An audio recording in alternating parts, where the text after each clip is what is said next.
Hey, campfire crew, let's get it on.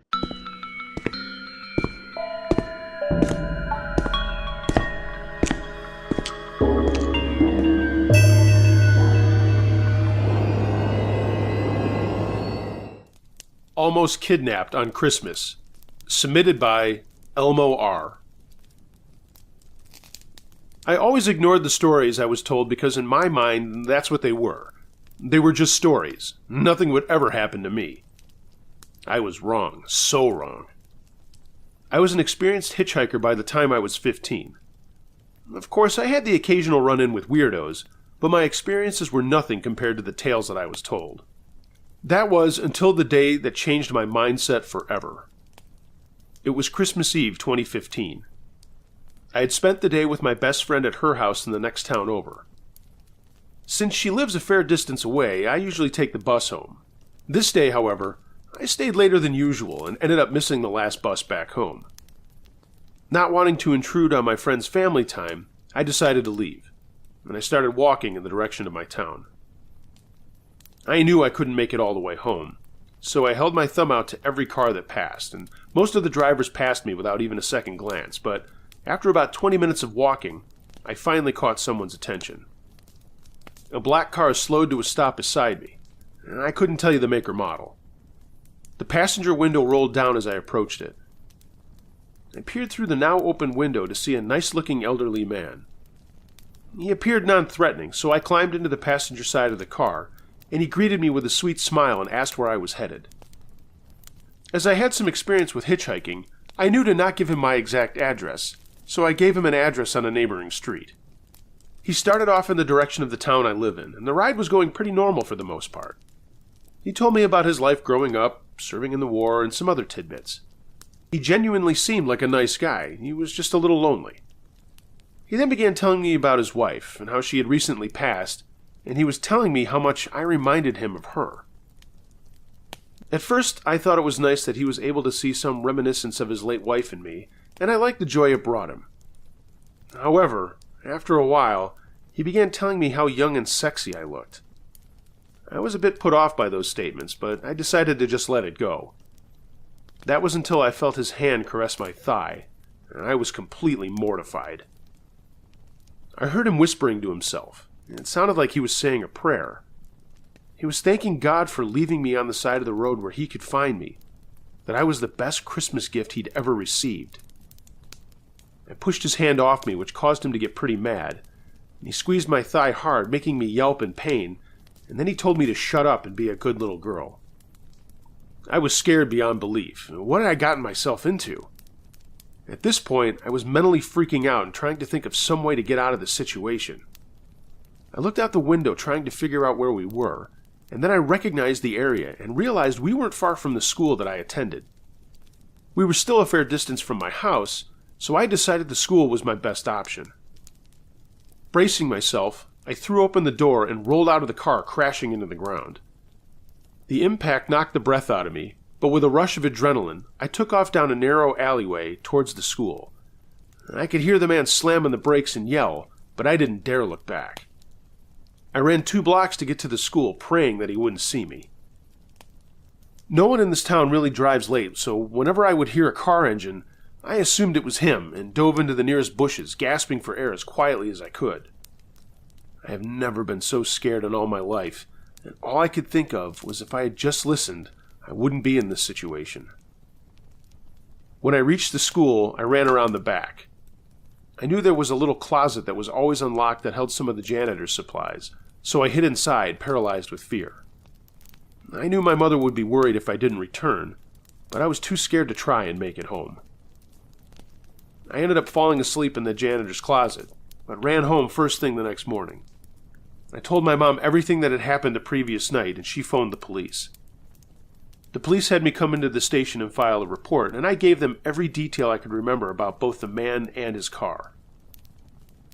After a while, they told my mother to take me home, and as we were leaving, I overheard a conversation between 2 of the officers on break. Apparently, the house at the address I had given the man was broken into. The woman who lived there and her 3 kids were all hospitalized. I don't know for sure that it was the same guy, but that doesn't help with the guilt I felt and still feel. Luckily, the woman and her kids all recovered with no serious injuries. To this day, I don't think the man was caught, but no one seems to know who he is or where he went. I think it's safe to say that I wasn't in the holiday spirit that day.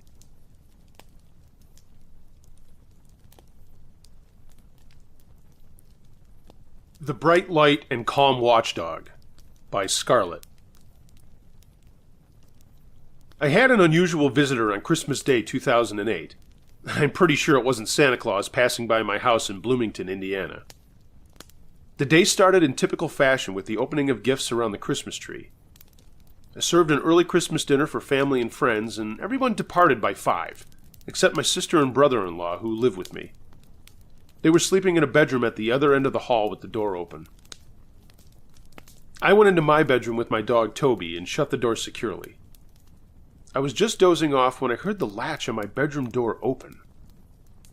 I waited several seconds for my sister or brother-in-law to come in and ask me whatever they came to say, but there was no other sound.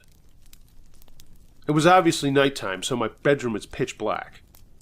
I had left lights on in the kitchen and the bathroom, and there were lots of Christmas lights in the living room still on, so the hallway should have been well lit. I would be able to see whoever was at the door just by lifting my head.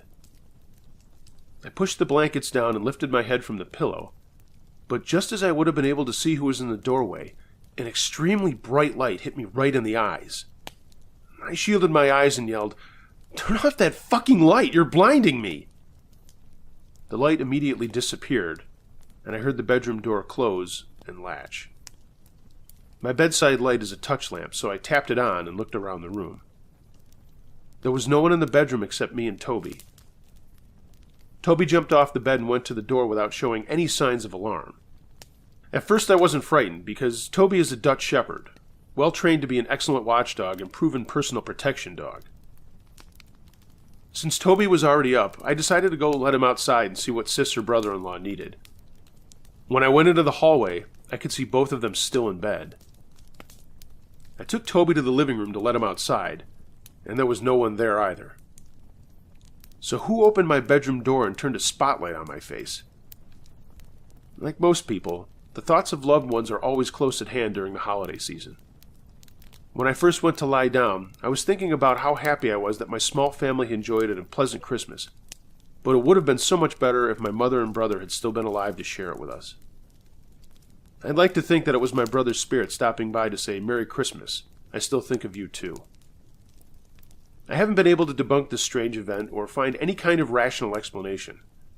I'm half afraid that my heart stopped during my sleep and the light I saw was the bright light people all report after near-death experiences. Leave it to me to see the stairway to heaven and ruin my chance at eternal paradise by saying, "Turn off that fucking light." I've made a mental note that if I ever see another bright light to clean up my language, just in case.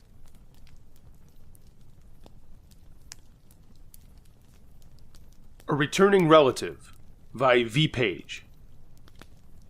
It was Christmas time of 1995 or 96 at my aunt's house on a reservation in North Dakota. Some of my family was in the living room watching television, and the kids were playing in the rooms or sleeping, and my aunt, uncle, and I were sitting at the table putting a puzzle together. My cousin, who worked at a casino, would be home around midnight or 1 a.m.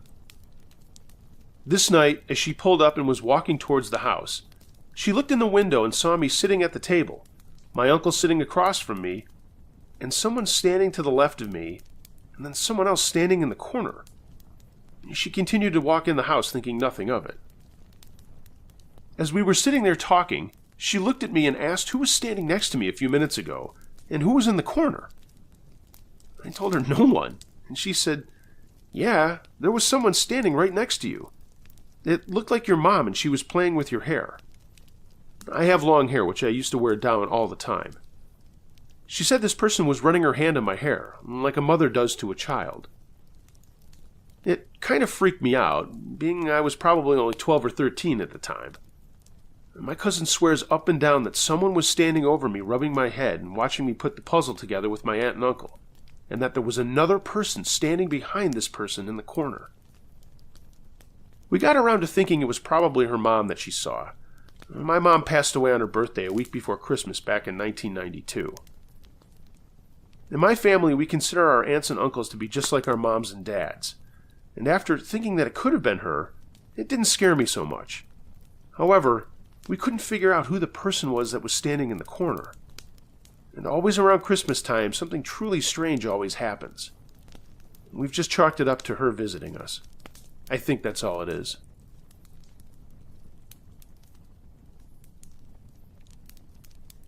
New Year's Night Out, submitted by Kristen. This is very hard for me to talk about, and I've been in therapy for it for 2 years and still go. It was a while before my counselor told me to start talking about it, and as this is pretty anonymous, I'm sending you my story, Uncle Josh. My real name is not Kristen, but who cares? As a rule, I normally stay home on New Year's Eve with friends or family. But in 2015, I was in the middle of a nasty divorce with my ex-husband and thought going out with some of my single friends would be a good change of pace. I was 25 at the time and realizing that I married too early and to the wrong guy. After we got married, Ryan got really nasty with me and became very abusive. He would hit me if I didn't come home right after work and would tell me I was fat. I'm 5'6" and weigh 128 pounds, and I work out religiously and started to during this abuse, but most of my friends told me I looked exactly like Jennifer Widerstrom, and I can sort of see that. So my friends Amy, Candy, and Roxanne decided to get dinner, go to a club, and then go down to see the city fireworks at midnight. I had left our apartment and was staying with Amy at hers. My parents live on the East Coast. I moved out here with Ryan for his job. I live in Seattle.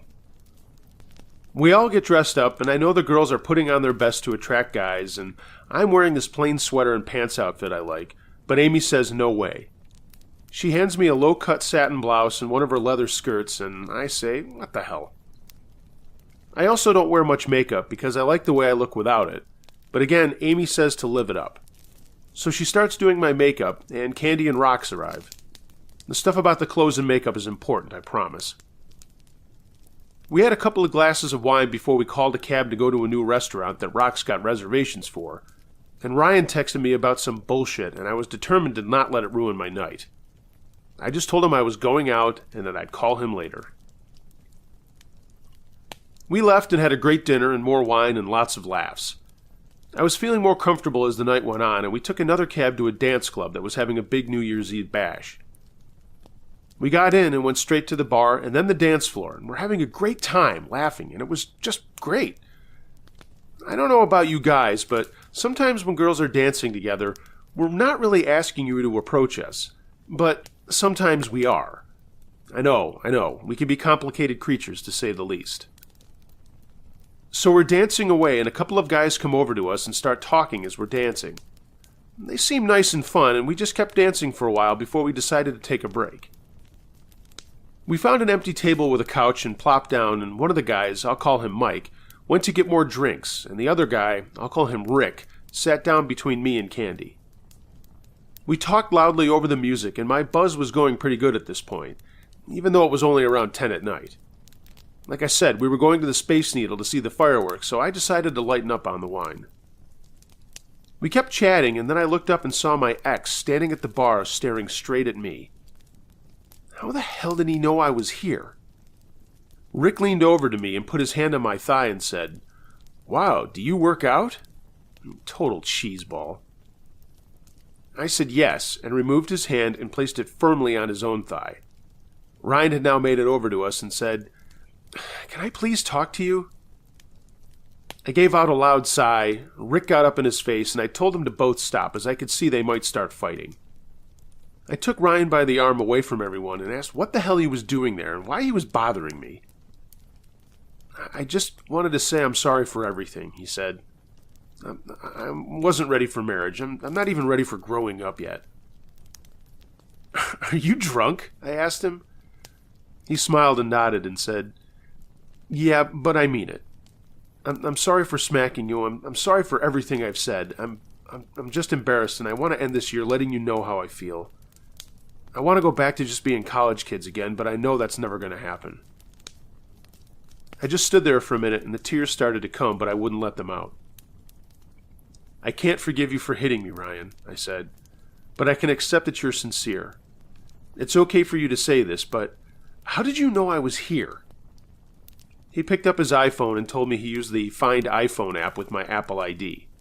He smiled and said, I remembered it, but I promise I'll delete it tonight.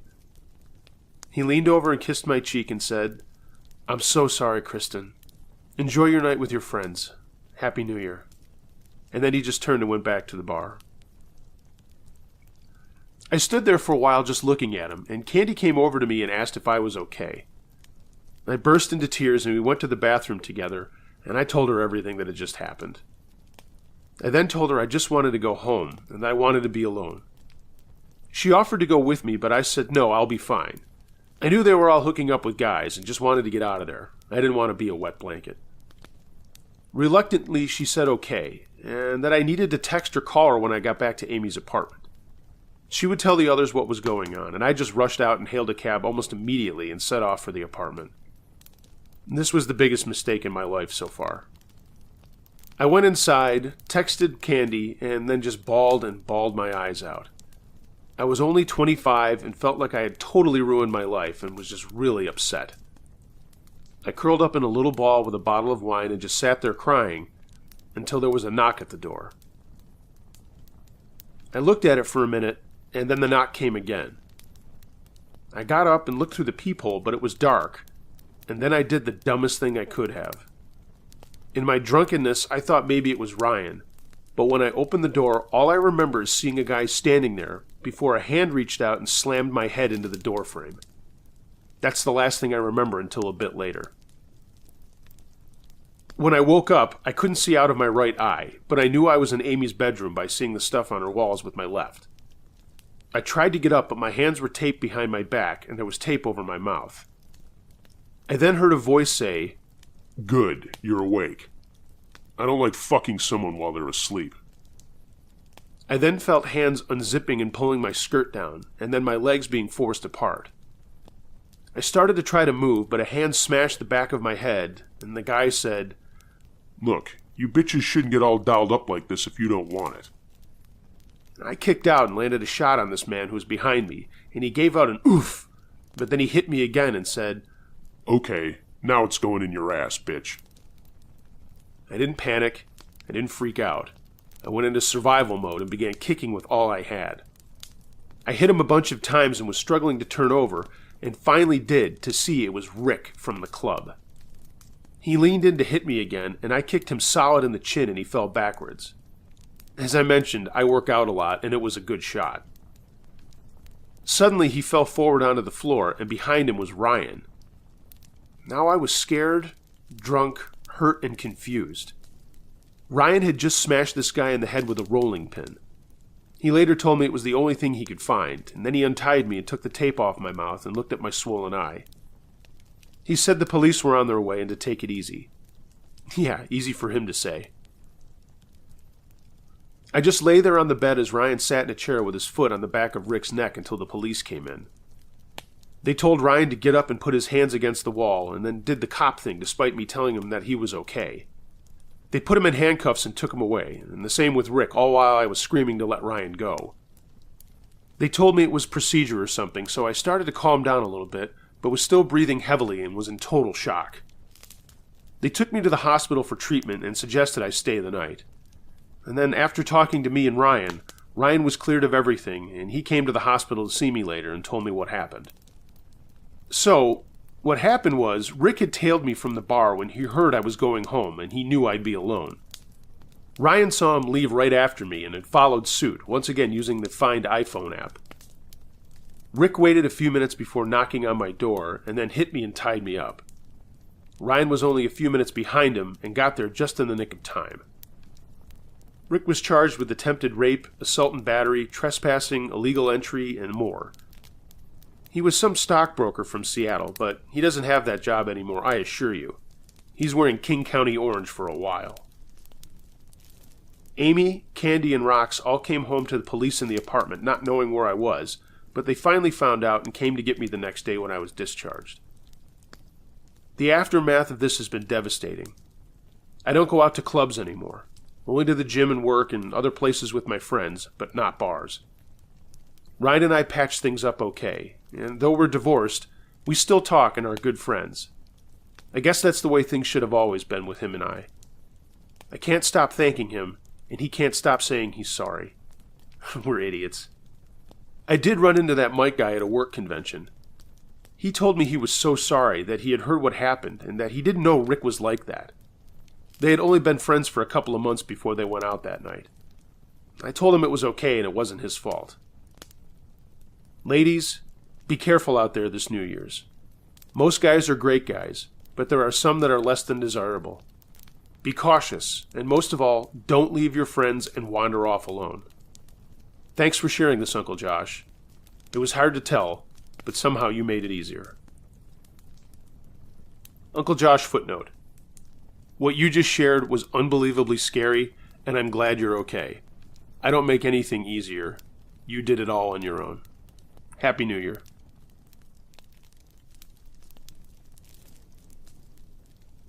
The Figure in the Recliner by Arthur.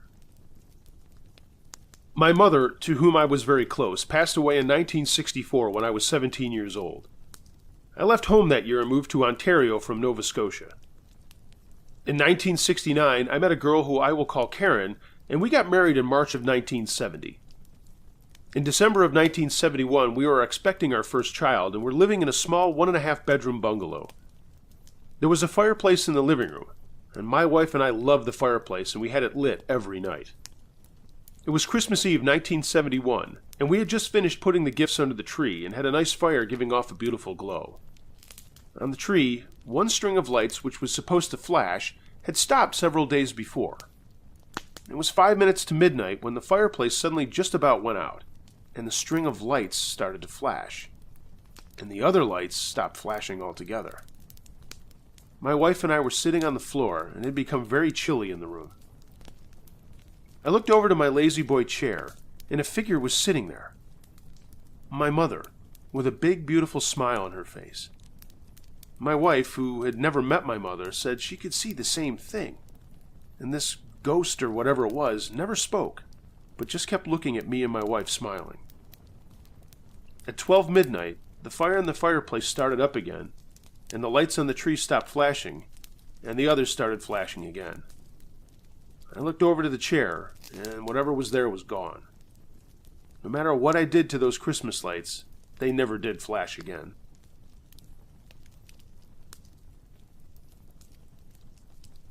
They Tried to Grab Me, submitted by Crazy Jane. This isn't paranormal scary or like really crazy bloody scary, but it was pretty traumatic for me at the time. When I was 8 or 9, my brother and I got remote control cars for Christmas, and we took them out into the street to play with them on Christmas morning after all the presents had been opened. We lived outside of Pensacola, just over the bridge, in a cool neighborhood, and I remember it being very nice out and not that cold like it usually gets in December. Anyway, Joey and I were zooming our cars around the driveway and into the street, and we were standing at the edge of the road. This truck drove by us very slowly, and we stopped racing the cars as it went by. At that age, I was too enthused about my car and didn't give the truck a second thought. And we were there for about another 20 minutes or so, and that's when something went wrong with Joey's car. He picked it up and looked at it, but couldn't figure out what was wrong, so we went inside to show it to my dad and uncle to see if they could fix it. I was happily zooming my car around when the truck came back, but on our side of the street this time. I stopped playing, and a lady in the car asked me if I could help her. She was sitting in the truck looking down at me, and I could see another lady at the wheel. She asked where a certain street was, and I told her it was 2 streets over, and that she was on the wrong street. She then asked if I would get in the truck and show her, and that I'd get a great Christmas present for helping her. Of course, I knew about stranger danger, and I told her that I couldn't do that, but it would be easy to find on her own. The truck moved up a little, and the door opened, and she grabbed me by the arm and started pulling me into the truck. All I remember is that she had red hair and these really long leather gloves on. It's funny how that's the only things that you can remember in a traumatic situation. I mean, who cares about leather gloves and red hair? I started screaming, and she was telling me to shut up and get in the truck, yanking on my arm and pulling me in. The truck started moving, and now I was sort of being dragged along as this woman was trying her best to pull me in, and the other woman was yelling, "Get her! Just get her!" I'm crying and screeching, and just then something bounced off the hood of the truck, and the woman let me go, and the truck tore off down the street. My dad and uncle had heard me and came running out of the house, and my dad had whipped the front tire of my bigger brother's bike at the truck to get it to stop. Why the tire wasn't attached to his bike, I don't know, but who cares, it worked. My uncle ran after the truck to get the plate numbers, and my dad swept me up and squeezed me so hard it made me stop crying, and I said, "Daddy, you're hurting me," and I laughed. I'll always remember him kissing my head over and over and just saying, "It's okay, Angel, I've got you." We went into the house, and my uncle came in with my now smashed car that the truck had run over in their getaway, and I burst into tears. My dad told me it was okay and that he would get me another one, and everything was fine as long as I was safe. My uncle called the police and told them what happened, and they said they would look into things, but nothing ever happened other than we found out the truck had been stolen the night before. My mother told me not to talk to strangers ever again, and I told her I wouldn't and that I would always run away. We had dinner a little later, and everything was a normal Christmas after that, but holy cow, that was really scary. Why the heck would they have tried to do that on Christmas of all days? Even now I wonder what those ladies had in store for me if they got me in that truck. But I guess it's best not to think about it.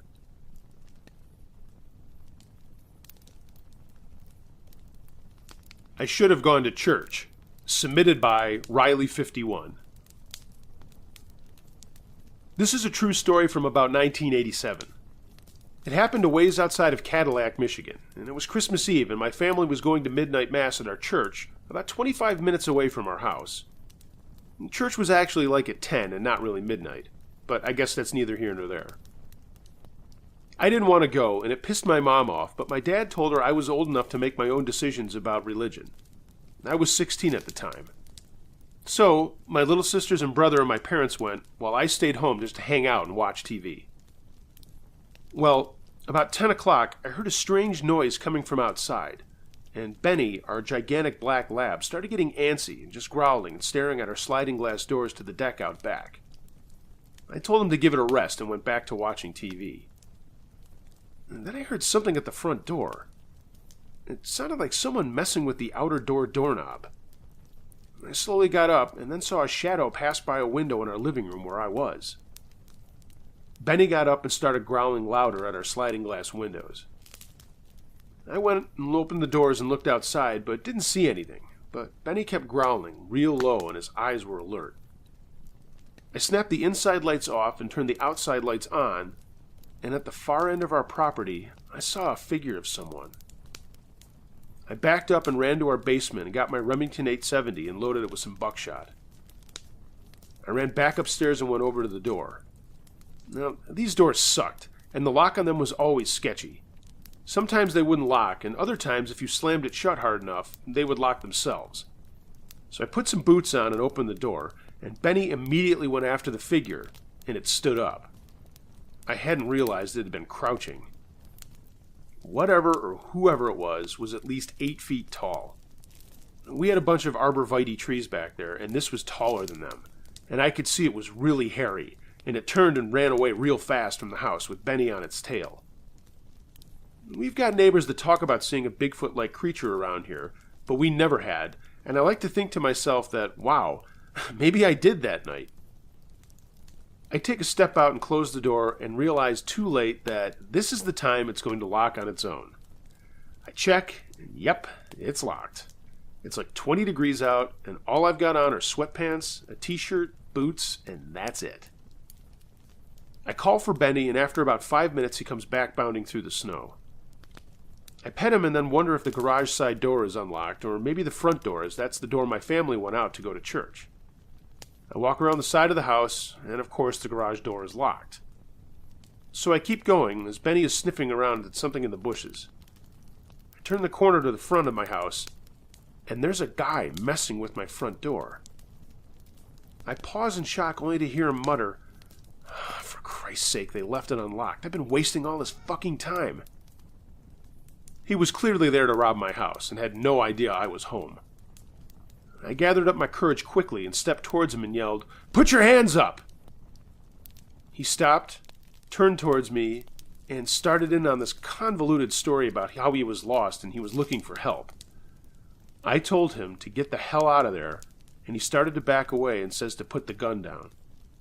I tell him to beat it and shoot a shell off to my left, nowhere near him. He dropped some kind of bag and booked it out of there. Benny came racing over, and I went to go and look at the bag. It had all kinds of tools in it, like screwdrivers and crowbars and shit like that. I took it inside, bring Benny in, and locked the door and called the sheriff. A sheriff came out just as my family was coming home, and that was a crazy time. My mom was all worried about me and telling me I should have gone to church. I didn't tell anyone about the thing in the backyard, but now, looking back, I am convinced it was a Bigfoot. Man, a double whammy for that night. And outside of giving my kids their presents on Christmas, nothing crazy like that has ever happened to me since. Merry Christmas, Uncle Josh.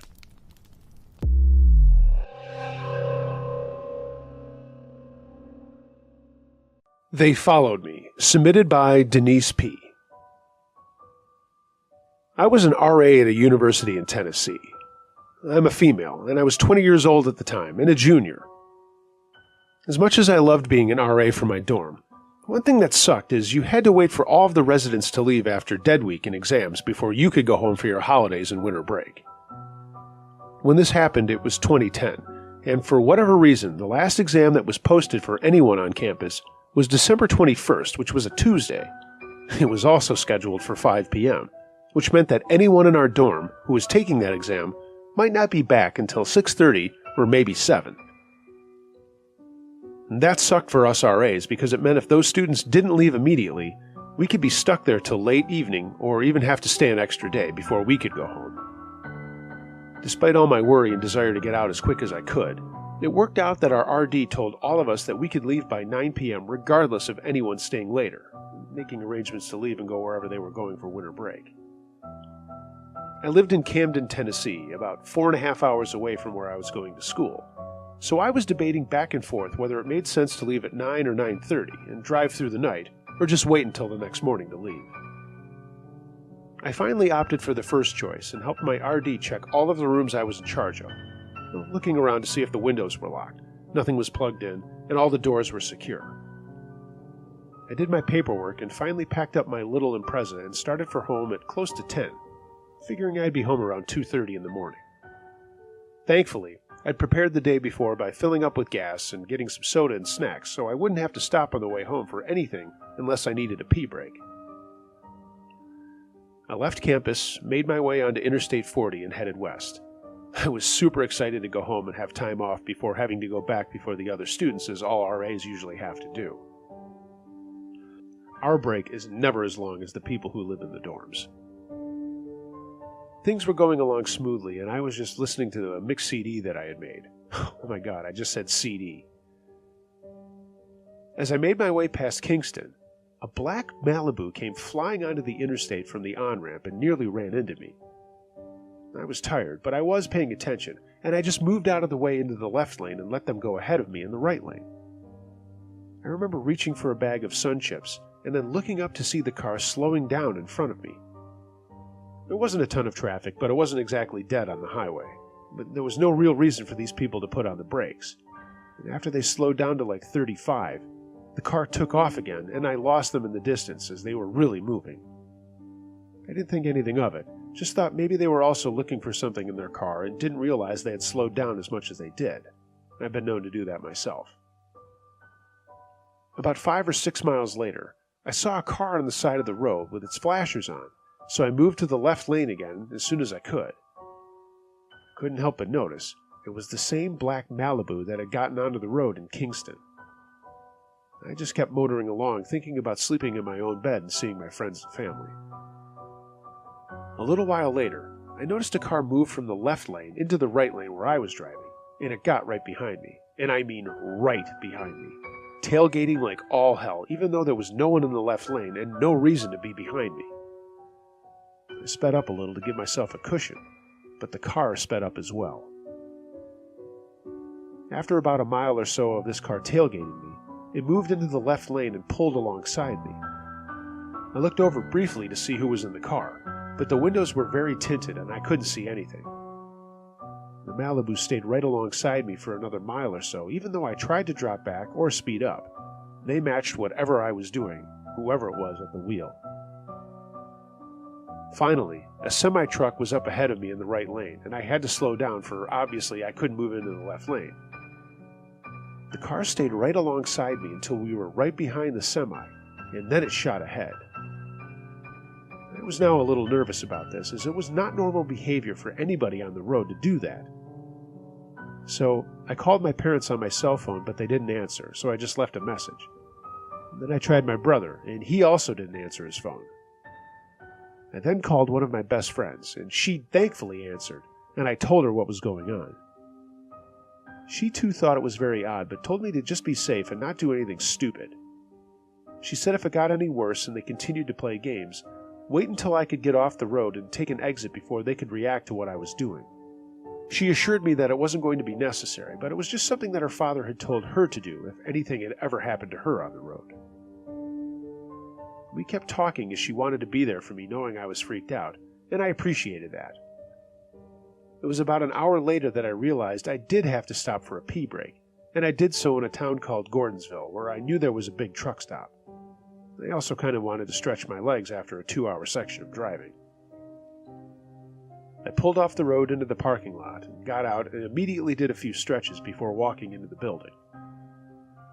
It was a little after midnight, and I did what I had to do, decided to get a cup of coffee, and then went back out to my car.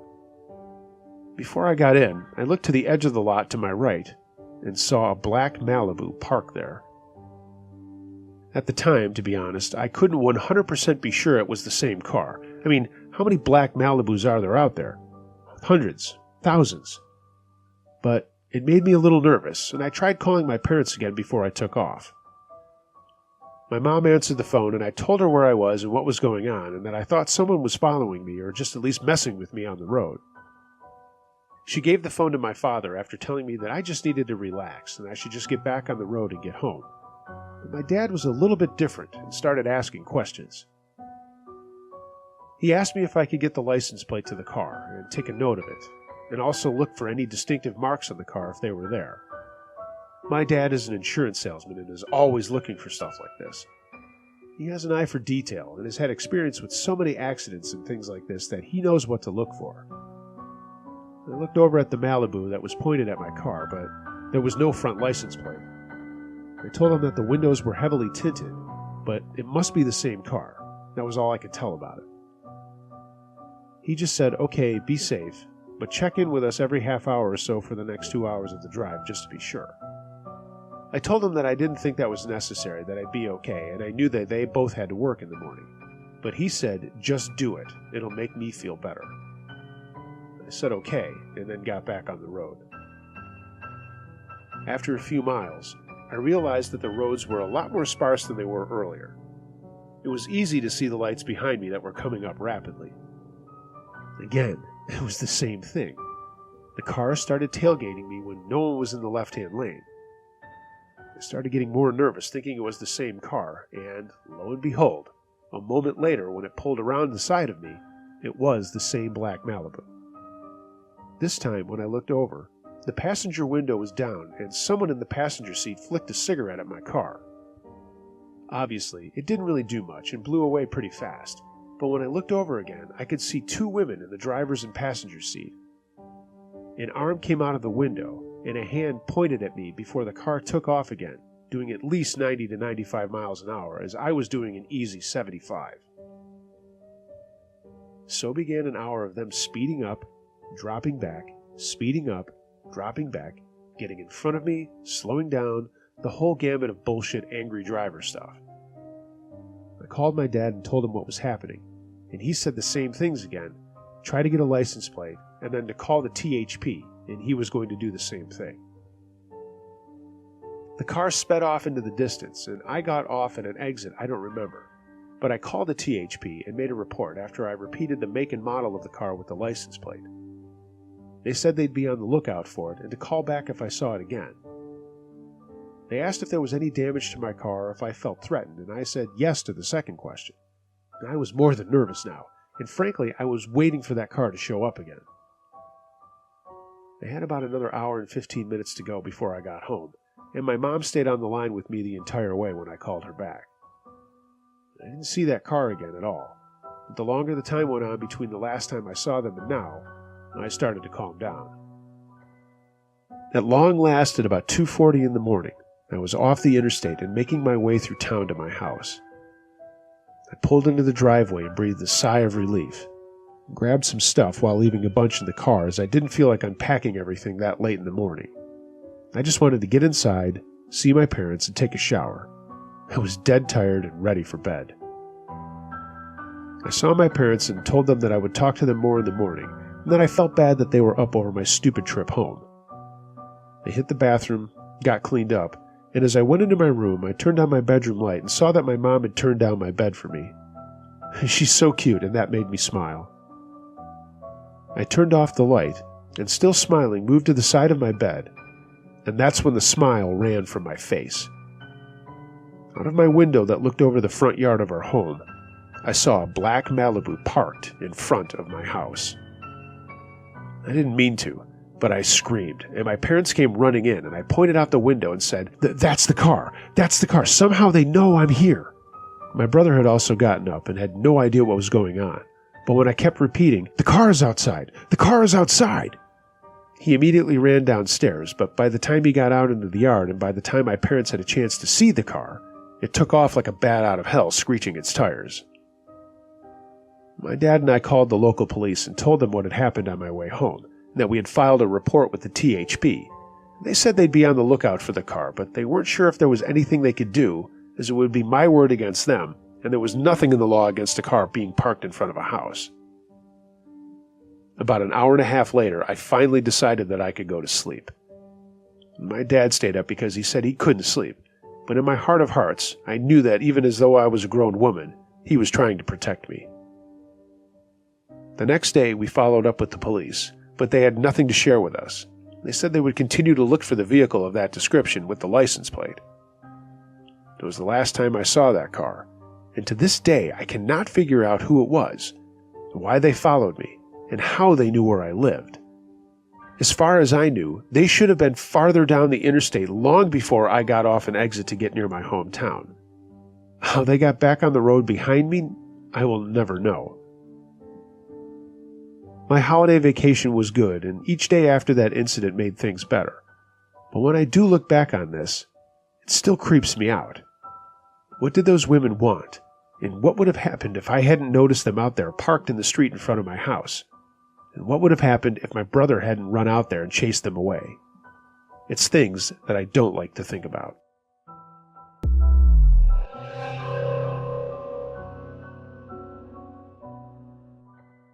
The Monster in the Woods, submitted by Keith Racer. Christmas of 1982 was awesome for me. I was 17 and really into dirt bikes, and my parents had surprised me for good grades, my birthday, which also was in December, and Christmas. They bought me a new Honda CR125R bike. I lived north of Ocala, Florida, and there were lots of ranches and farms up there off of US 441. Lots of trails and places for me and my friends to ride. We had built jumps and other obstacles like whoop-de-whoops and berms to race around on, and I was over the moon to have a new bike. My mom and dad's side of the family both came to our house for Christmas, and I was really jazzed, because my cousin Jamie was going to be there, and I thought he could use my old Kawasaki. We'd go out for a spin before everyone sat down for presents and dinner. I also called my best friend Steven, told him about my new bike. He was very happy for me. He also had the same one. When my cousins and aunts and uncles got to our house, they were all waiting for my grandparents to come up from Orlando. I took advantage of this and told my dad that Jamie and I were going to go out and meet my friend Steve for a little fun. He told us to just make sure we wore our gear and to be safe, but he could feel the excitement radiating off of me, and frankly, I could see how excited he was for me too. So, we got suited up. I called Steven and told him to meet us at one of the trails we had built. It had a decent-sized jump. I really wanted to test out my new baby. Jamie and I took off, and I immediately fell in love with that bike. I know this has nothing to do with the story, but I still have that bike. Actually, my son has it, and I hope he has a son that he can hand it down to. It's nothing fancy, but it's one of those things that I always hope stays in the family. We got to the track that we had set up, and while Jamie was into bikes, he was not as much of a daredevil as Steven and I were. So while we were pushing the limits and launching ourselves from jump to jump, trying to do tabletops and stuff like that, he was just kind of cruising around on some of the other obstacles we had made. On the other side of one of the berms we had built, there was a little pond and marsh, and it had a thick set of trees on the other side. Our engines were slicing through the quiet Christmas afternoon, and we decided to take a fast break before a couple of more jumps, knowing we had to head home sooner or later. I looked over, and I saw Jamie just kind of sitting on top of one of the berms we had made. His bike was at the base of it. I rode over, and as I did, he was waving his hand but pointing downwards, like telling me to be quiet. I cut my engine and went up to see what he was doing, and Steven followed suit behind me. When we crawled to the top of the berm, I whispered to Jamie, "What are you doing?" He pointed across the pond to the trees, and for the first time in my life, I became a believer. Standing there in the swampy part of the pond was what I can only call a creature. A creature that has a lot of names, including Bigfoot, but around here, everyone called them skunk apes. I'd made fun of my share of friends and relatives who said that they had seen something like this, but now, here on Christmas afternoon of 1982, I was seeing what they had always talked about. The thing was big. It was about 70 yards away or so, but you could tell it had to have weighed at least 300 or 400 pounds and was towering over the water plants that I knew were at least 6 feet tall, having been in the pond before when I was fishing. It sort of just swayed there for a minute, and I don't think it had any idea that we were watching it. I'm pretty sure that it probably heard our bikes and maybe came over to investigate. And one thing that I've been told all my life is that while they are elusive, skunk apes are also very inquisitive, especially when it comes to foreign sounds or people being in their territory. Well, we watched it for another few minutes, not saying a word, and that's when we noticed it starting to walk through the water around the edge of the pond towards us. It didn't seem to be paying any attention to us, as I said, but I could tell Jamie was getting a little scared. I don't think he bargained for something like this, and neither did I, to be honest. But for whatever reason, Steven and I were taking it a little more in stride, even though we were both kind of scared and in awe. As the thing got closer to us, it finally did look up at the top of the berm and stopped.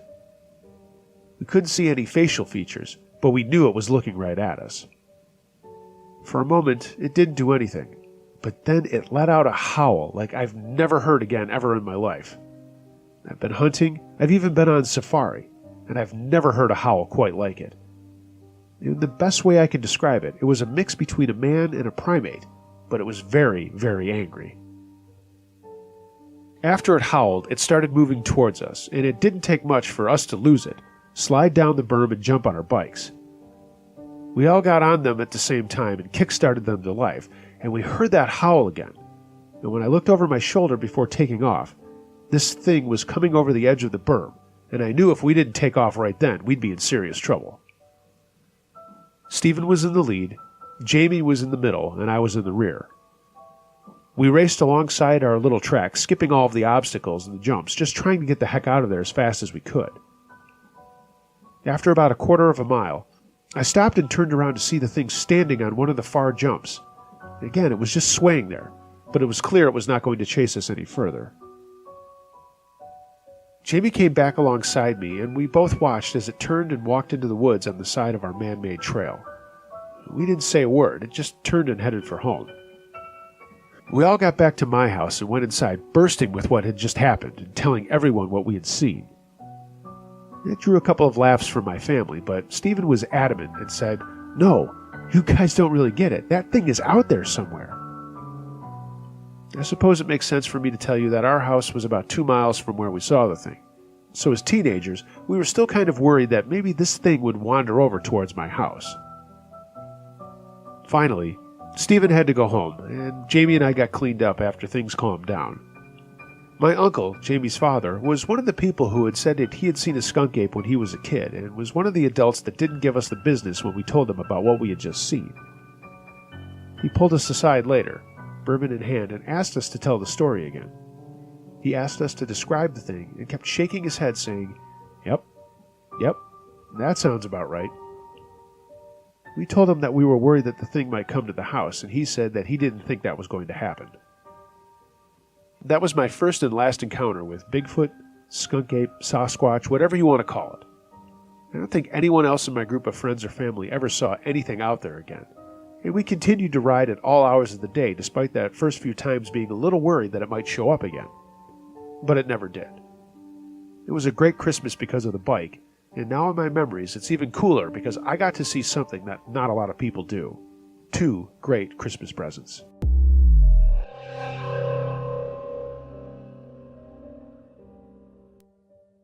The Banging on the Back Door, submitted by Allie. This is short, but I wanted to send it in anyway. About 4 years ago, my family was getting ready to celebrate Christmas at our house. We had popcorn and cookies and also watched Christmas Vacation. It was really a fun night, as my brother had just gotten back from being overseas in the Army. We all went to bed to get ready for the next day. But around 2 o'clock, all of us were awakened by a massive pounding on our back door. I say back door, but I mean our entire back house. It felt like the entire back of the house was being shaken to its foundations. All of us got up and immediately ran out into our upstairs hallway. Of course, we all looked at each other like, what the heck was that? But that was before my brother and father ran downstairs to see what was going on. My mom and I ran down after them. But my dad and Mark were much quicker than us, and they were armed with firearms that we had hidden in our house. I know firearms outside of a safe are a hot topic these days, but we kept them hidden, but also accessible for situations like this. I have to say, the pounding that we heard was so severe that it actually knocked some things off of our kitchen counter that my mom had left out overnight. We live in the country, and we just have a deck that comes right up to the back of our house where there are a set of French doors that open into our dining room. By the time my mom and I got downstairs, my dad and Mark had the back floodlights on, and we could see that there were footsteps in the snow coming from the woods right behind our house. There was only one set of footprints, and when my mom asked my dad if he had opened the back door, he said no, and we saw that there was snow coming in from the outside. But the footsteps stopped at the edge of the tile of our kitchen that was right next to our dining room. The house was as quiet as a church on a Tuesday evening, and we all stood listening to see if we could hear anything else. And we didn't. There were no more sounds. We couldn't explain what had happened and why the back door was open and why there was snow tracked into the house. My dad and brother went over the entire place with a fine-tooth comb but found nothing. There was no one in the house, despite the fact that it looked a lot like someone had come in through the back door. I also have to point out that there were no retreating tracks in the snow back into the woods. Whatever had come up to our house and banged on the back door or the back of the house, it did so, entered, but left with no trace. My brother stayed up the entire night and kept walking around the house looking for any trace or evidence of something, but he never found or came up with anything. To this day, we have no idea what that was, and only have our cell phone pictures of a set of footsteps coming up to our house in the snow, and the memory of the pounding on the back door. We ended up having a great Christmas anyway, but we are still freaked out wondering what had actually happened the night before.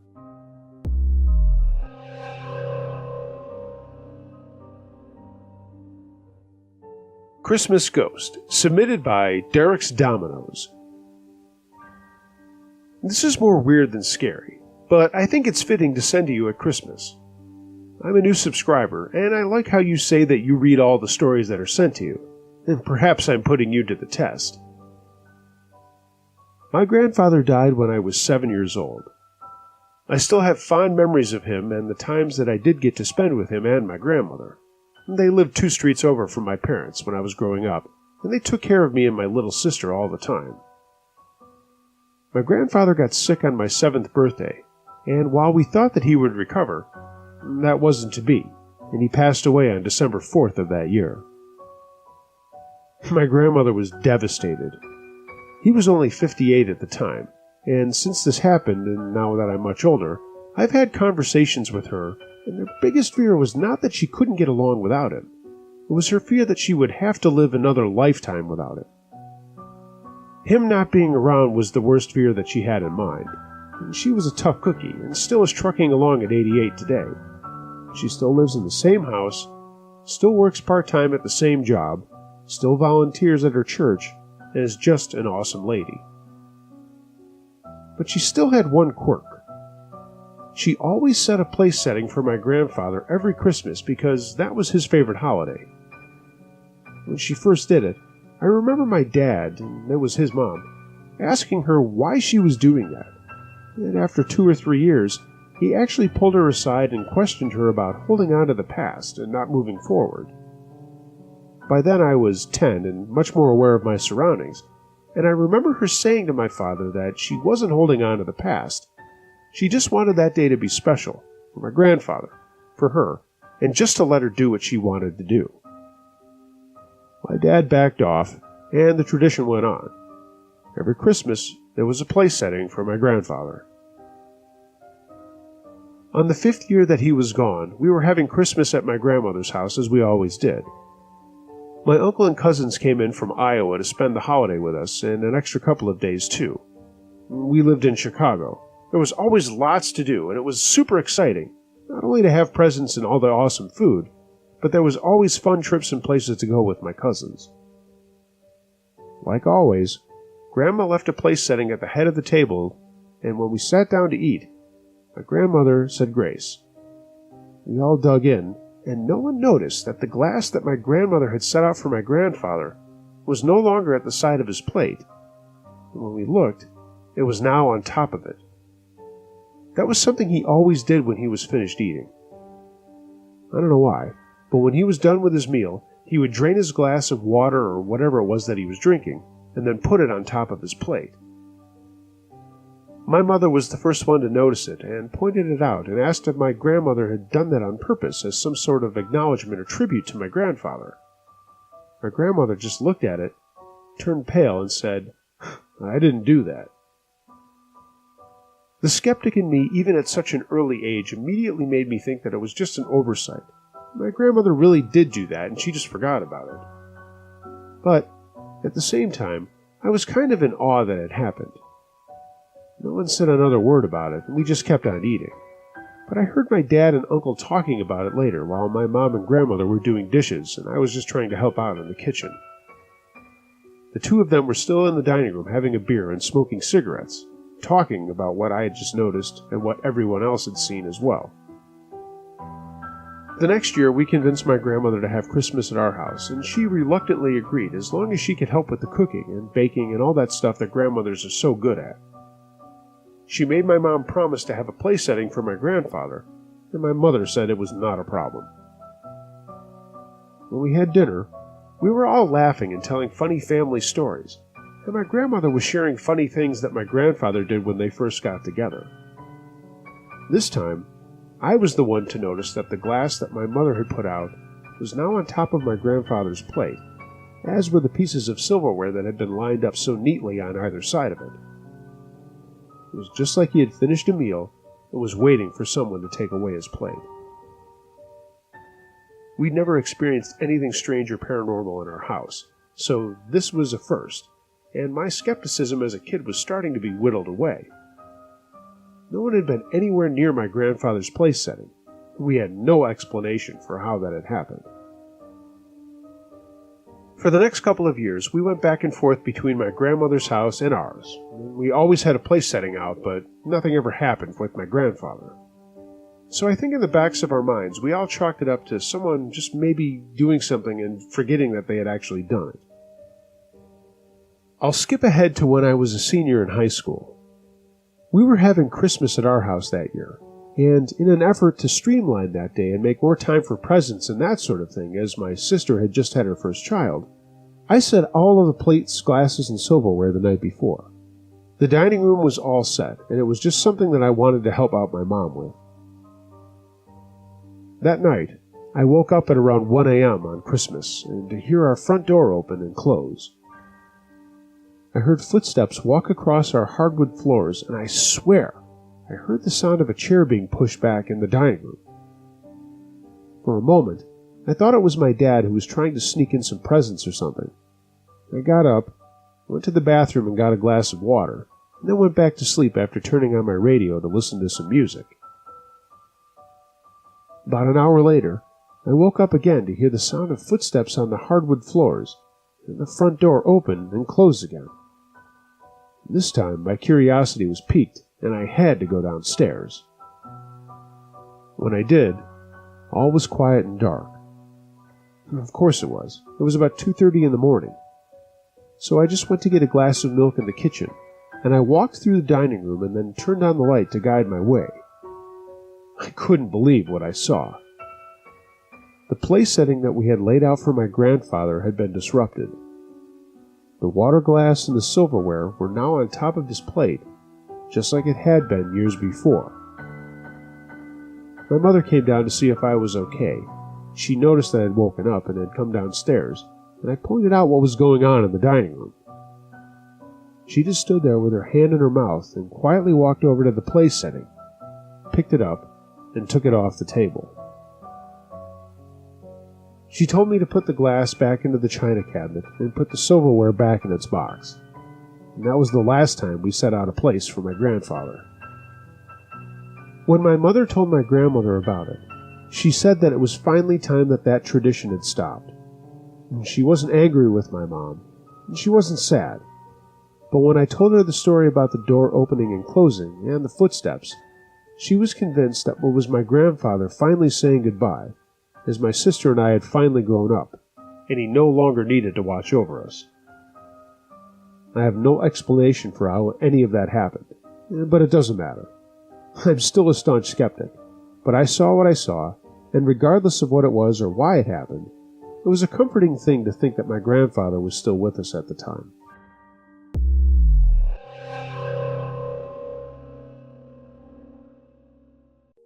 Jim's Cabin, submitted by Anonymous. This happened in 2001. I'm not going to say where, and it doesn't really matter. But this is something that only a couple of people know about. I'm not lying. I've been married to my wife since 1996, and even she doesn't know. Why I'm telling it now? I don't know. But this did happen on Christmas of that year to me and my best friend, who was my best man in my wedding. I was the best man in his wedding, and we are still best friends to this day. That year I took a chance and started up my own business. It was a restaurant and bar, and it was a ton of work. I had so much riding on the line that I didn't even spend Christmas with my family that year. My wife's family is from Italy, and we were supposed to travel there for the holidays with our son and daughter, but I just couldn't take the time off. I had so much to get ready for a March opening, I just sent them and stayed back. Of course, my wife wasn't happy with this, but she knew what kind of pressure was riding on me in this restaurant. I had never done anything like this before, but things were looking good. The kids were still little and didn't really understand what was up, but they were excited to see their Nano and Nana in Bisnono. They left a few days before Christmas, and I just kept at it day and night with renovations of the building, planning, working with my new chef to hire his staff, and all that sort of thing. My wife called and pleaded with me to take at least Christmas Day off, and then I talked to my father-in-law, who demanded the same thing. He was a wonderful man that is still a great mentor to me. My friend Jim had just broken up with his longtime girlfriend after he caught her cheating on him with another one of our friends, and he didn't feel like traveling south to see his family. He just wanted to be on his own on Christmas. He stopped by my place and then said, "Hey, why don't we go up to my family's cabin up north?" I figured I could use a couple of days off and then just get back to work, so following my wife's wishes, I said okay. Jim's family cabin was out in the middle of nowhere, and I mean nowhere. It was right next to some state land, and a road you took there just ended abruptly with a quad path that led to the cabin. You either skied, snowmobiled, or snowshoed out to the cabin in the winter as the snow got really deep, and as far as we knew, there was nobody else out there for miles around. We got provisions together, warm clothes, a bottle of Johnny Walker Blue I'd been saving for a special occasion, shotguns, and then we took off in his Jeep. It was about a 2-hour drive to the back road, and we just cruised along listening to tunes and were talking the entire time. Jim had a lot to get off his chest and was handling his breakup kind of iffy. We got to the end of the road around noon on Christmas Eve day, strapped on our snowshoes, threw packs on our back, and started the hike to the cabin. It was about a mile in, and while there was a lot of snow on the ground, more was on the way as it started snowing lightly. Our moods were starting to lighten up from the gloomy talk we'd been having, and by the time we got to the cabin, we were laughing about something or other. The cabin had been built by Jim's dad and uncles about 10 years earlier and consisted of one room with bunks on one wall and a bigger bed on the other side of the building. There was a wood-burning stove with plenty of covered cordwood on the porch and more inside stacked to one side. There was a table with 4 chairs and, if I remember correctly, a rocking chair. It was pretty Spartan, but that was by design. It was mainly a hunting cabin, but did get some other use in the summer months by family and friends. There was a nice pond to the side of it, but that was long froze over by the time that we got there that year. I did notice some tracks around the side of the cabin going back into the woods, but I didn't say anything to Jim. We shook the snow on our bodies off on the porch, went in, and immediately got a fire going in the cast iron stove. A bunch of pots and utensils and glasses, mugs and stuff like that were on an old kitchen rack. For water, we would have to melt snow and we'd cook on the stove. As Jim got to work getting the fire going, I set up sleeping bags and took out all the other stuff. Most of the food we brought was dry or canned. I know, a restaurateur's nightmare. But this was not the kitchen I was building back at work.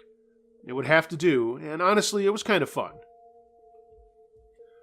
I grabbed 2 clean glasses, poured 2 generous scotches, and then went outside and broke off an icicle from the roof, dropped a piece in each glass, and it didn't take long for the cabin to get warm, and we sat down at the table and raised our glasses. To friendship, I said. We clinked glasses and downed the scotch. As I said, it was starting to snow lightly, and I finally started to relax.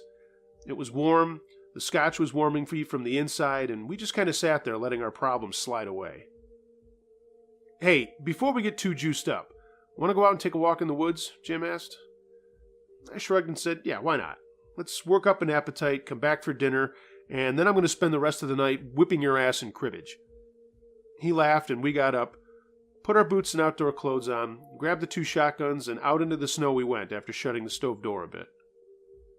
We wandered around for an hour or two just checking things out and looking at the tracks of the animals out there. I had only been hunting once, but did enjoy shooting. Jim was the more outdoorsy guy. Our camping trips mostly consisted of shooting targets or clay pigeons, and then getting soused at night around a fire. Still young and silly. He pointed out some tracks that looked man-made. Who the hell would be wandering around out here at this time of year? I asked. Jim shook his head. Who knows? There's lots of snowmobiling around here, but just not through the woods. It is kind of odd. I said. Maybe somebody got lost or broke down and was just looking for a shortcut somewhere. Hey, maybe it was Sasquatch, Jim replied, laughing. I laughed too, and we went back to the cabin.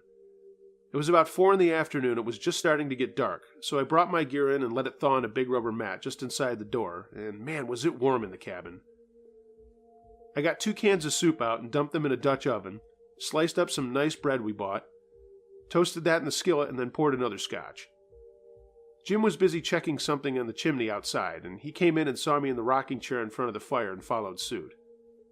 He locked the cabin door and looked outside and said, Man, we got back just in time. It's really coming down now. He joined me at the stove, and we started talking about relationships again until we got the soup and bread off the stove and sat at the table for dinner. I was slicing a piece of cheese and asked Jim if he ever felt worried about being alone this far away from everything.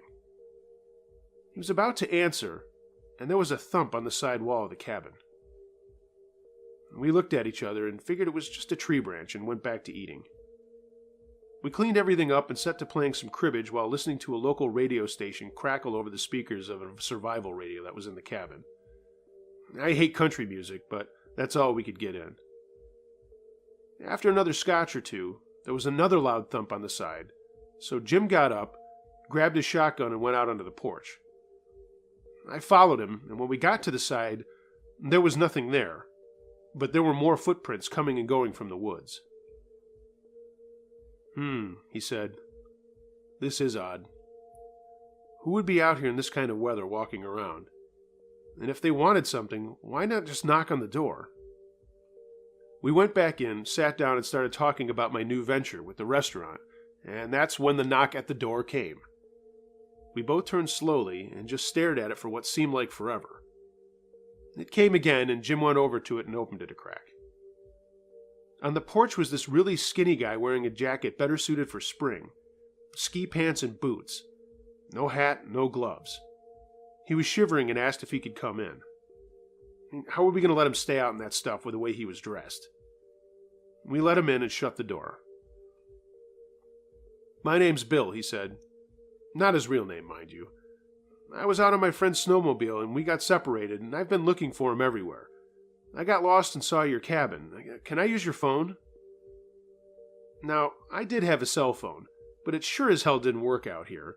And maybe it would if we drove back down the road a ways, but I sure as hell wasn't going to do that with the booze in my belly and the storm going on outside. And how could this guy possibly think there was a landline way out here? Something was fishy. "No phone," said Jim, "but you're welcome to stay a bit and see if your friend shows up here too. If not, maybe we can run you into town tomorrow." Yeah, that's good," said Bill. Something made me not trust this guy one fucking bit, and I decided to keep an eye on him. "You want something to eat?" Jim offered, and got him some of the snacks that we had brought. I had another scotch and sat down on my bed, just sort of looking at this guy, sizing him up. He had weird marks on his face. Not like acne, but like sores and other sores that were trying to heal. He was tall and skinny, I mean real skinny, and his long hair made him look very sketchy. Jim kept talking to him, but the answers to Jim's questions didn't make sense. Like how he got out this way. And he messed up his friend's name a couple of times, going from Tom to Tate and then finally Kirk. And he seemed real jittery, even though he'd been inside for a while and should have been warmed up by now. I walked over to the table and suggested we play some cards to pass the time, and we did. It was getting towards midnight, and this Kirk guy didn't show up, so we offered to let this Bill guy sleep on the floor with a blanket. We all chatted, and Jim got the stove ready for an overnight burn, and I didn't let my eyes wander too far from Bill. There was something off about him, I could feel it. I went to my bed and propped myself up with my pack, and while staving off the scotch, I drank 3 glasses of water to avoid dehydration. I also wanted to stay up and see if this guy was going to pull something. Jim killed the propane lantern light, and the faint glow of the fire was coming from the stove doors with this guy in front of it. I did fall asleep, but awoke to a strange noise that I couldn't pinpoint. But this Bill character was sitting up with his back to me, fiddling with something. Then I caught this sweetish smell that I didn't recognize. It was sweet but kind of acrid at the same time. My eyes started to close again, but I was up not much later to see Bill going through Jim's pack and some other things we had left on the table. I heard a faint jingle and realized he had just picked up the keys to the Jeep. I quietly reached over for my shotgun and yelled, "Don't you move, motherfucker! Put it back!" Bill froze. I could barely make him out, and he started stammering a bunch of incoherent shit. Jim had woken up too and went to fire up the lantern. There was Bill, wearing Jim's coat and hat with the keys in his hand. He kept blathering on, and we told him to take the coat off and sit down in one of the chairs. Jim ripped the keys away from him, and then we went through the coat pockets.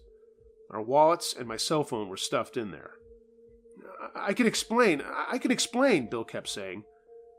Then Jim picked up a piece of aluminum foil, and that's when we figured out that this guy was some kind of junkie. Later we figured out it had to have been methamphetamine. Suddenly there was a pounding on the door, and I mean serious pounding. It sounded like there was at least 2 people out there. I went over to one of the windows to get a better look, and yep, there were 2 other guys who looked just like this dude standing right there, banging on the door. Who the fuck are they? I asked, knowing exactly that they were his friends, and this was a setup. Jim was madder than hell and picked up this scrawny guy by his pants and shirt collar. And Bill was flailing around, but he probably weighed about 110 pounds and wasn't going anywhere. Jim shoved his chin at the door and motioned for me to open it. I went over, whipped it open, and the 2 guys standing there just kind of looked in as Jim threw this Bill guy straight at him, and they all fell backwards off the porch in a heap. I slammed the door shut and locked it, and Jim dropped an emergency bar down as another precaution. They were back on their feet, pounding on the cabin and screaming that they were going to kill us and that we were dead. One came over to the window nearest my bed and slapped it with his palm, and this is where shit really hit the fan. Jim had opened the window on his side of the cabin and blindly fired his shotgun out the window. We heard a yell and the pounding stopped, and there was just a bunch of holy shit, holy shit, holy shit screaming, and then the sounds of snow crunching moving away. "We'll be back! You're fucking dead! You're both fucking dead!" a voice screamed. Jim closed the window, and that began our time of writing out things until the morning. It was about 2:30, and we had a long way to go, and every once in a while we'd look out the windows to see if anyone was out there, and the brightness of the snow showed that they weren't around. "Oh shit, Jim, the Jeep," I said. He nodded and said, "We're just going to have to wait and see." I made some coffee and started packing stuff up. We both wanted out of there at first light. "Do we tell anyone about this?" Jim asked. I hadn't even thought of that. I mean, we were defending ourselves, but if someone had been shot, would these guys tell anyone? We talked slowly over and over about what had happened and what we should do. By now I was shaking with nervousness and just couldn't wait to get out of there. When light came, we slowly went out onto the porch and saw 3 sets of tracks heading off in the direction of the pond. There was a bloody sneaker just off the porch, and there was blood on the porch and in the snow. I looked at Jim and just said, "Oh, shit." He looked at the sneaker and said the shot that he took looked like it just hit someone's foot, and by the looks of the trails through the snow, they all walked away, albeit one guy likely being held up by the others. I gathered up our stuff while Jim went to get a shovel from under the cabin. I stood guard with my shotgun while Jim scooped up the bloody snow and took it over to the forest and threw it in. He did this over and over until there wasn't any more of it to see. There wasn't any other sound other than his scooping. He tossed the sneaker into a garbage bag, wrapped it up, and then put it in our other garbage bag. We made sure the stove was out, got our gear together, and put our snowshoes on. My mind went back to the Jeep. What if these guys had found it and messed it up? What if they were there waiting for us? What if they were waiting on the trail just to jump us? "Let's go," said Jim after securing the cabin. We cautiously made our way back down the trail to the Jeep, stopping every once in a while to listen for anyone that might be walking through the snow. We finally got to the Jeep, and it was fine, thank God. We threw our stuff in and got going without saying a word. We barely even cleared the snow off the roof. We didn't bother warming it up, we just wanted to get out of there. We got about 2 miles down the road, and Jim slowed up and looked at me and said, "What do we do?" I remember just staring blankly ahead. "What do you think?" I asked back. He paused for a long time, too. "Nothing," he said. "Bunch of fucking junkies out in the woods. Who's gonna care?" I said, "Can we take that chance?" And he said, "What do we have to lose?" I nodded and we drove on. The farther away we got, the less tense it was. I reached behind me for the bottle of scotch and took a huge belt. About halfway home, we threw our garbage out in a dumpster at a restaurant, and then we went to my house. I got out and grabbed my gear and went into my garage, and Jim followed. We went inside, and it all felt like a dream. I asked him if he wanted to spend the day and stay the night, and he said yeah. We sat down in my living room. "Merry Christmas, dude," I said. He just kept shaking his head. We never heard anything else about it. Over beers and some food that I whipped up, we talked and talked the rest of the day about whether they had a hut or a cabin someplace out there that Jim and his family had just never noticed. I just looked at how long this is, and I doubt you'll ever read it. No matter, it'll avoid all the "I call bullshit" comments for you to deal with. Anyway, my wife called later that day, and I talked to her and my kids about their Christmas and how things were going and how much I missed them. My wife got back on the phone and asked me how my Christmas was going, and I just said, I won't ever forget it. And I haven't.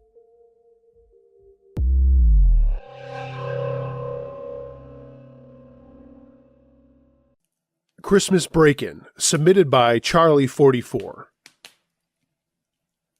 When I was 13 years old, my parents had just started letting me stay home alone with my kid brother Alex. He was 10 at the time. Just before Christmas that year, my parents had to run out, presumably to do some more holiday shopping, and left us home on a snowy afternoon. I took Alex outside to build a snow fort in the backyard, and then we did what all brothers do, started wrestling and fighting and having a great time. My mom hated when we played like this, and I'm sure some people thought we were serious, but no one had any idea we were just having fun.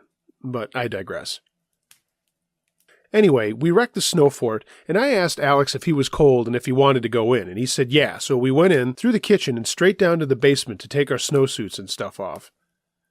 I made some soup while my brother was snooping around the presents under the tree, and I kept telling him that all the stuff was for family and not the stuff Santa was bringing. A million questions why Santa didn't deliver family presents, and a million answers from me. He didn't really believe in Santa, but he was always coming up with stuff like this because he knew it drove my mom nuts.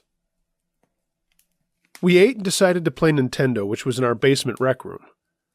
Our laundry and my dad's workshop were also down there, and this worked out as I had laundry to do, and I also wanted to fix the footbed on my hockey skates. I could do all that while keeping an eye on Alex, and not that he really needed it anyway. So, he was playing away, I was messing with my skates and changing the wash and dry stuff, when we heard a car door shut in our driveway. I figured my parents were home, but it was odd that they didn't park in the garage.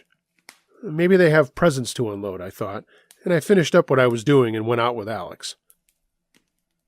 We had those glass block windows up near the ceiling of the basement on 3 walls, the sides of the house and the back of the house. I saw a shadow on the non-driveway window go by and thought that was even stranger than what I had just heard. Why would my mom or dad be over in the snow walking around the house? Alex was really into Mario or whatever and was not paying attention. I went back to the laundry room, and I saw a shape walk by that window too, and now I knew something was up. I went back to Alex and told him to pause the game for a minute, and he did, and he asked me what was up, and I told him that I thought someone was walking around the house, and it wasn't Dad. Right at that moment, I heard someone at the back door and was hoping to God I had it locked. I did. But that proved moot because a few minutes later, we heard the glass break and knew whoever it was had broken the window on the door. There was some scuffling, and then we heard footsteps walking through the kitchen, into the dining room, and then into our living room. I tiptoed over to the wall and flicked off the lights, turned the TV off, and told Alex to follow me. I got him under the basement stairs and then started to pile up some boxes in front of us. He kept asking what was going on, but I told him to shut up and that someone was in the house, and we had to be quiet. "Can't we call the police?" he whispered. We still had wall phones back then, and they were all upstairs, so that idea was out. "Just be quiet," I told him. We listened as the person moved through the house and went back outside. I started to get up, but whoever it was came back in and then went upstairs to our bedrooms. The person came down and went back outside, and I hoped he was leaving for good, and I could call the cops then. But to my horror, he came back in, and this time started coming down the basement stairs. His, and I can say he because I saw it was a guy in just a second, came down the stairs right over us, and we could hear him talking to himself. We heard him grab our Nintendo, and then he said, "Fuck the TV," and then walked into the laundry area right where we were hiding. Through the boxes, I could see a tall man with pantyhose over his head, and he was poking around looking for more stuff to steal. My brother was shaking and holding his breath, but he shifted his weight a little, and his foot kicked out and hit a box. The guy immediately stopped and started looking around the room. He came back near the stairs where we were hiding, and for just a second his eyes found mine in the dark, and I saw them get really big. He just said, "Oh shit," dropped the Nintendo on a pile of laundry, and then he tore across the room and up the stairs and out the back door.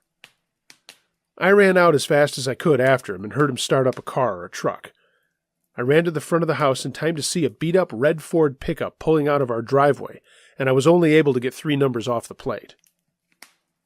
My brother was now crying, and I told him to just hook his Nintendo back up while I called the police, and then my neighbors, and then my grandfather. My friend Bill's family lived 2 doors down, and they all came over just as the police arrived, and not long after, my grandparents showed up, and they lived on the other side of town. The police asked both of us all sorts of questions, and of course my parents got there when all this was happening. My mother burst into tears, and Dad talked with the officers for a while, and then they left. My grandfather and Dad fixed the back door window as best they could for the time being, and Mom checked to see what was gone.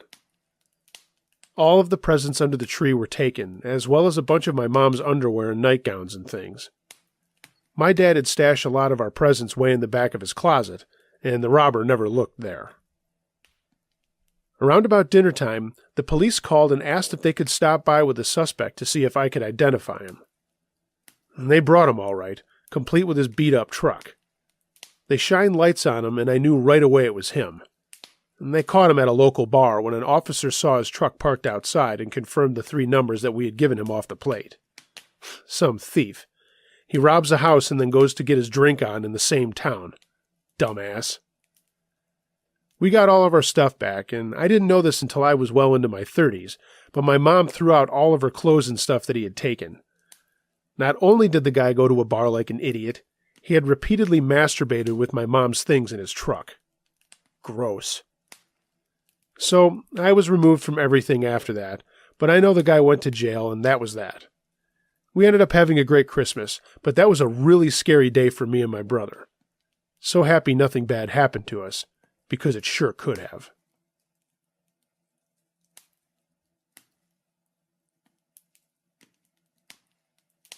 What Was in the Forest? Submitted by Pat Not So Bold. This took place when I was just out of college and in my first apartment with my friends Eric and John. My name is Pat, but I've changed the names to protect the innocent. We were all sitting around one snowy night at the beginning of December 1999 watching a movie and partaking in some holiday cheer in a typical 20-something guy house. Lots of beer signs on the walls, bad furniture, and a giant pile of dishes in the sink. We were planning on having a holiday party and talking about cleaning the place up, getting some new slipcovers for the couches and chairs, and Eric brought up the fact that we needed a tree. He said his uncle owned a tree farm the next county over, and we lived in Binghamton, New York at the time, and he was going to call him to see if we could go out there and cut down a tree that night. His uncle was cool and said go ahead and leave a few bucks in a spot on the lot that only he would know was there. It was about 10:30 at night, and the normal operation was closed, but his uncle told us to bring flashlights and keep the tree to a 7-footer. He said it would be his Merry Christmas to us. I went to our basement and grabbed my camp saw from my camping gear, and we all got dressed for the cold. John was warming up his Xterra and had some tie-downs for the tree, and Eric put some roadies in a cooler. The farm was over in Delaware County and about 20 miles away, so in went a Fish live show to the CD player. Everyone lit up a smoke, and off we went into the dark down 86. It was snowing lightly when we got there, and Eric immediately went to the secret spot and left a 10 for the tree. I snagged a beer, and we began walking through the tree farm looking for our prize. There was a lot of laughing and joking going on, but we were also seriously looking for a decent tree. Things got quiet. You know that really deep snow quiet? I guess if you don't live in an area that gets a lot of snow, you might not feel how quiet and soft everything feels. And then we heard something I can only describe as a whoop or something like that. But not like a peacock makes it sound. I mean, this was bassy and was coming from off to the right where the real thick Russian pine started at the edge of the tree farm. We all stopped walking and looked at each other. John said what we were all thinking. What the fuck was that? It wasn't a coyote call or a bear grunting, and both animals were in that area. This was too, I don't know how to say it, well, human, I guess. We all shrugged and kept trudging along looking for a tree, but I'll admit, I was looking over at the forest every once in a while, wondering what was out there. Hey, here's one, said Eric, and we played our flashlights on a tree, and it was perfect. Super full, and we knew this was the one. So I got out my folding saw, knelt down under the boughs, and began to saw at the trunk. I was about halfway through, and that whooping came again. We all stopped and listened to another sound what seemed to be a little bit farther away, but it sounded like branches breaking or something pounding branches together. There was another whoop, more thumping, and John said, "Cut this fucking thing down and let's just get out of here." "You big pussy, what are you, scared?" said Eric, and I looked at John and as he said, "Hey, I don't know what the hell's making that sound, but it's not any animal I've ever heard. Have you?" I shook my head, and Eric said it was probably just some guys messing around out in the woods. "Well, fuck that too. Let's just hurry up and get out of here." I got back to work, and after another few minutes, the tree was down, and Eric grabbed the trunk. I picked up the top, and John was leading the way back to the truck with a flashlight. The other thing about snow, if you're not familiar with it, and even on dark nights, the brightness of it makes everything lighter around you, and you can see a little bit, especially the outlines and shapes of anything dark. We were moving along, and then came that noise again. This time it seemed a little closer. And then I also noticed we were getting closer to the forest rather than farther from it. And then I said something to Eric. He looked around and realized it too, and then yelled at John, "Hey, dickhead, where the hell are you leading us? This isn't the way we came." John said he was just following the footprints in the snow, and we both groaned out loud. "Dude, do you realize how many people have walked around here all day, you idiot?" I told John to start bearing to the right as we reached the edge of the farm. There was a big space of field before the pines, and I was the first to see it. This thing at the edge of the forest. It was big and very dark, even on the darkness of the trees. I couldn't really say for sure, but I would say it was at least 7 feet tall, and whatever it was, it just stood there. I couldn't tell if it was facing us or facing away from us, but there was a deeper whoop that filled the air, and I realized just how close it was to us. "Guys, get moving. Let's go." "Oh, fuck," I said, trying to push the tree forward. Eric looked over and saw it and said, "Oh, shit, what is that?" I yelled to John to go, and Eric and I tried to run with the tree. After a minute, I looked back, and whatever this thing was, it was following us at a distance. I could see it standing in between Christmas trees every time I looked back. We got to the truck after a bit, and Eric dropped the trunk, as John scrambled to the truck to get the tie-downs. I told John to help me get the tree on the roof of the car, and we heaved it up there. The two of them got to strapping it down to the roof rack, when John froze looking over our shoulders at the edge of the farm. "Oh no, guys. Oh no, hurry up, hurry up, hurry up!" I followed his gaze and saw the thing was standing at the edge of the Christmas trees watching us. The air was split with another whoop from the other side of the truck, and my eyes turned to the other side of the parking lot. There was another one of these things standing there, but it was bigger than the other one. I called out hello for some reason, and suddenly a big tree branch came crashing down right behind me, and I jumped. I yelled out and said, "Guys, strap it down. Let's get the fuck out of here." Eric hadn't seen any of this as he was wrenching the tie-downs. He was only reacting to me and John. We all piled into the truck, and Eric started it up, and the lights came on to yet another one of these things, about 20 yards from the truck. A piece of ice smashed onto the hood of the truck, leaving a little dent, and John hit the gas, and it took a second for the four-wheel deal to kick in, and we made a giant turn to get out of there. The light hit two of the things standing there, and through the glass and over the engine, we heard the whooping again, this time so loud it hurt our ears. We got out onto the road and sped the hell out of there and back to our house, all of us in shock and jabbering away at what had just happened and what we had seen. I said aloud, "Guys, that shit was Bigfoot," and neither of them disagreed. We all grabbed a beer and a cigarette and didn't talk for a while. When we got back to our place, we dragged the tree inside, and Eric called his uncle to tell him what had happened. His uncle was quiet and then said, "Well, I've never heard or seen anything like that out there, but I know a lot of people who have." He changed the subject quickly and asked if we got a tree. We said yes, and he simply replied, "Well, there's that. Merry Christmas. I have to work in the morning." And he hung up. I am convinced that we saw Bigfoot or Sasquatch or whatever you want to call it, and there were at least 3 of them. I mean, we saw them with our own eyes. Looking back, I don't think they wanted us around that night, but I don't know why. Maybe they had food in the farm and came to eat it at night. I mean, who knows? But what I do know is when I go to get live trees now, I either cut one down during the bright sunshine of the day or get one off the lot at Home Depot. We still talk about that night to this day when we see each other. And I can't say for sure what we saw, but I'm almost positive it's the creature that science says doesn't exist. I sure wish there was a scientist or someone out there with us when it happened. Happy holidays to everyone out there. Be safe.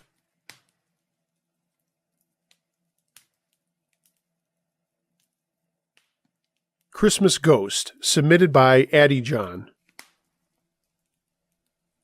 My wife and I bought our first house in 2010, and not long after that, had our first baby, a little boy we named Mason.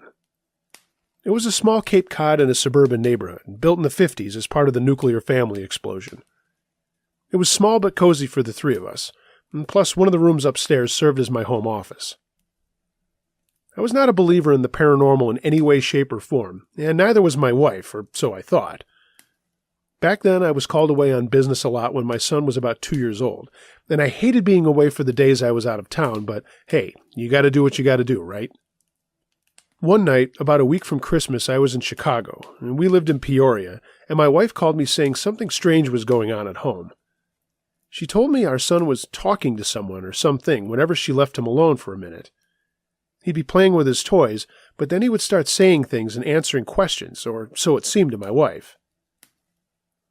I told her it was probably nothing, but if she wanted to explore it more, record it without Mason knowing so it would be more natural and we could play it back and see exactly what he was saying, as he would stop as soon as she came into the room or wherever he was. My trip was over the next day, and I would fly home and have the next 2 weeks off to be with the family. My wife was settled down, and I told her to use my little Sony digital voice recorder. It was in my office desk drawer. The next day, I got home and raced home. My family was at the kitchen table and looking strange, so after a kiss and a hug, I asked her what was up. She said to grab a beer and listen to what she had recorded that morning. At first, there was just the noises of Mason playing with his cars, and then it was him clearly talking. This is a rough excerpt of it. I'm paraphrasing, and I don't have the recordings anymore. Hi. Yes. Yes. Yellow car. I like him. I like him. Yes. No. No. Mommy and Daddy can come too. Obviously, it was like a 2-year-old talks, but we could tell that's what he was saying. What do you think? Asked my wife. I shook my head and said, I don't know, imaginary friend? We talked about it for a while, and then we decided it was no big deal, just Mason being a little kid and wanting to chat. That night, I couldn't sleep, and I sat in the living room watching TV. My chair was against a wall that was the staircase going upstairs directly behind me. The upstairs has 2 rooms, as I mentioned, divided by a bathroom, and I thought I heard the sink faucet turn on and then stay running.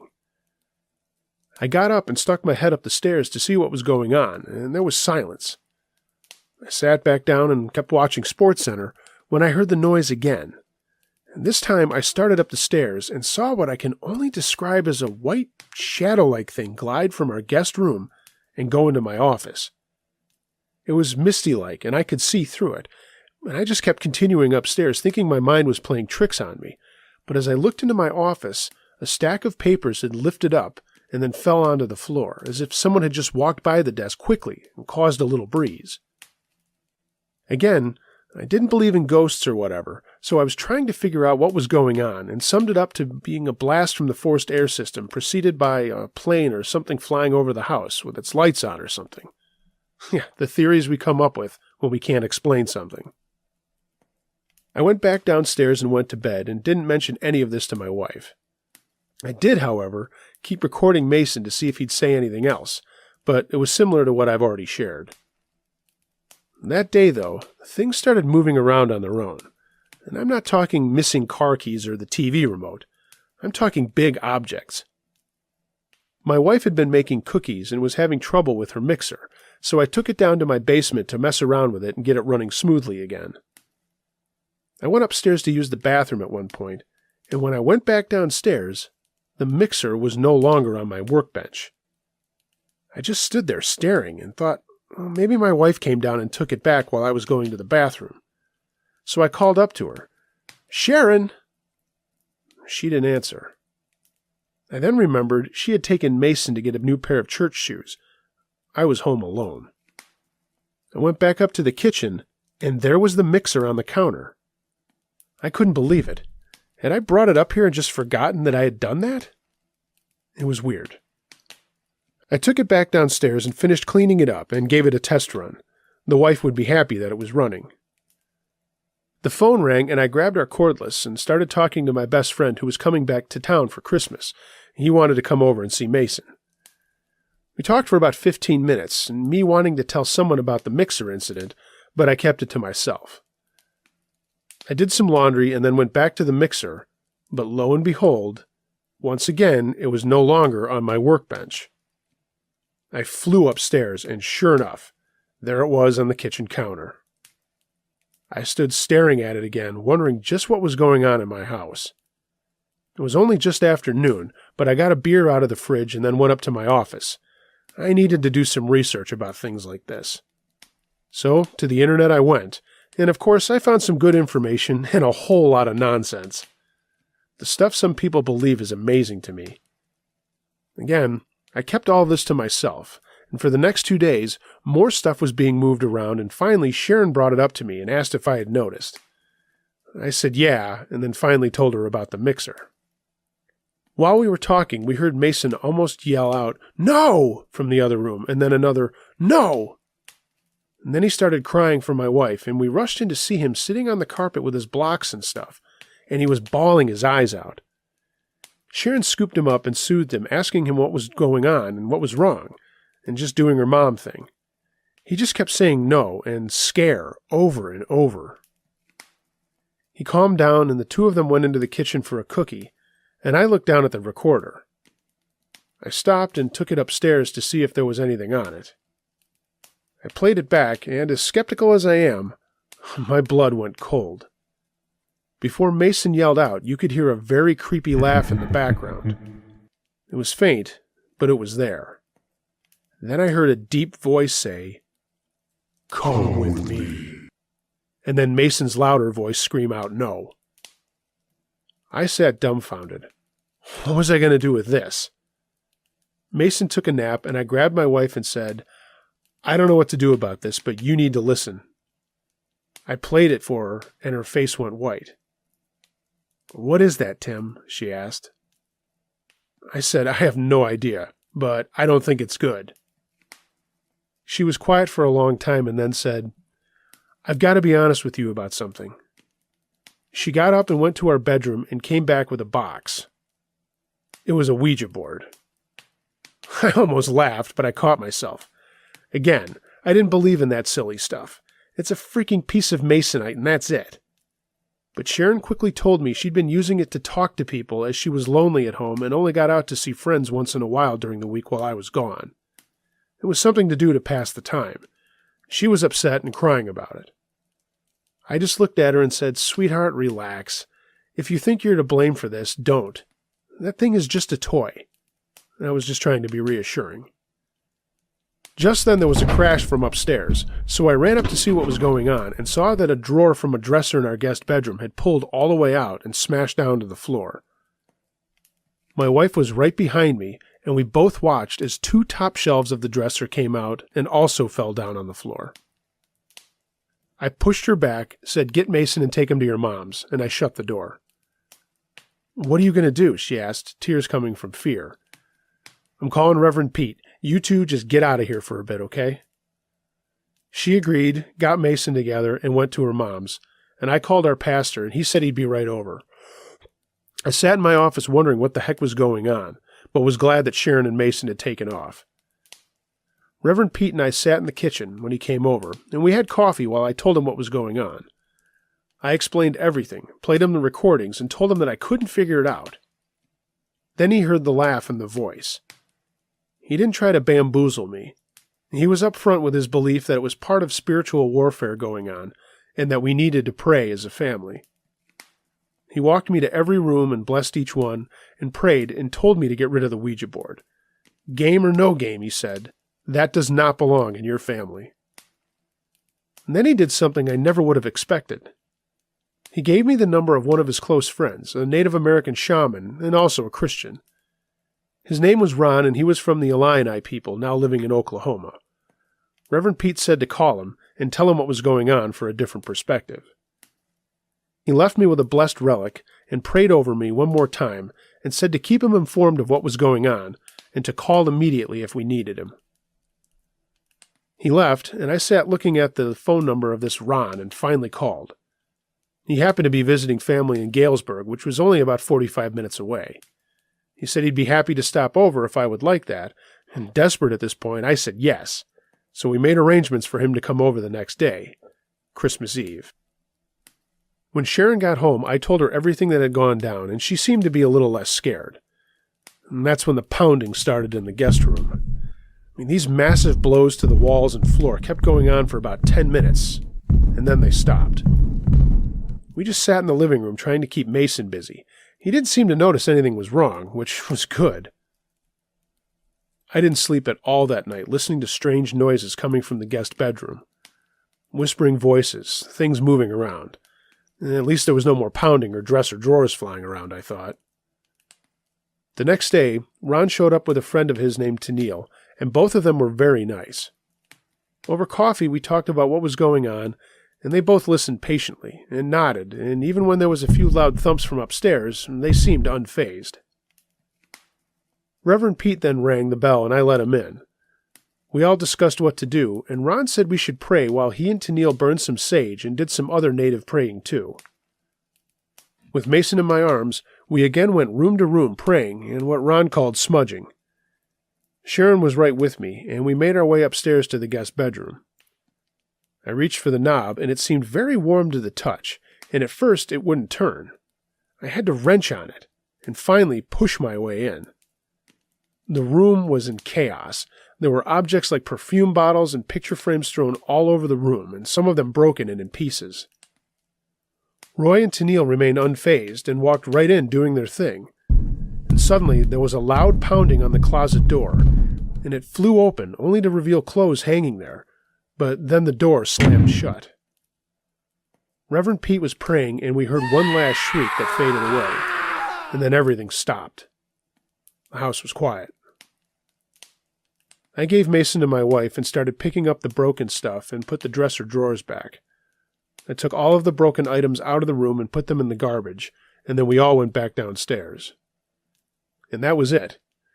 We had more coffee, and Reverend Pete blessed the house and us one more time, and Roy and Tennille said to call again if we needed anything, and that they were happy to meet us and help. We said Merry Christmas, and they all left. We ended up having a great holiday, and never had any issues again, and we moved just this last year.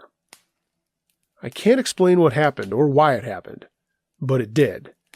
As fast as it came, it went away, and I'm still skeptical about everything, but I know this. I can't say what was in our house, and I can't say what made it leave. But I didn't care, and I don't care now. It was gone, and that's all I wanted. That really happened. Merry Christmas, everyone.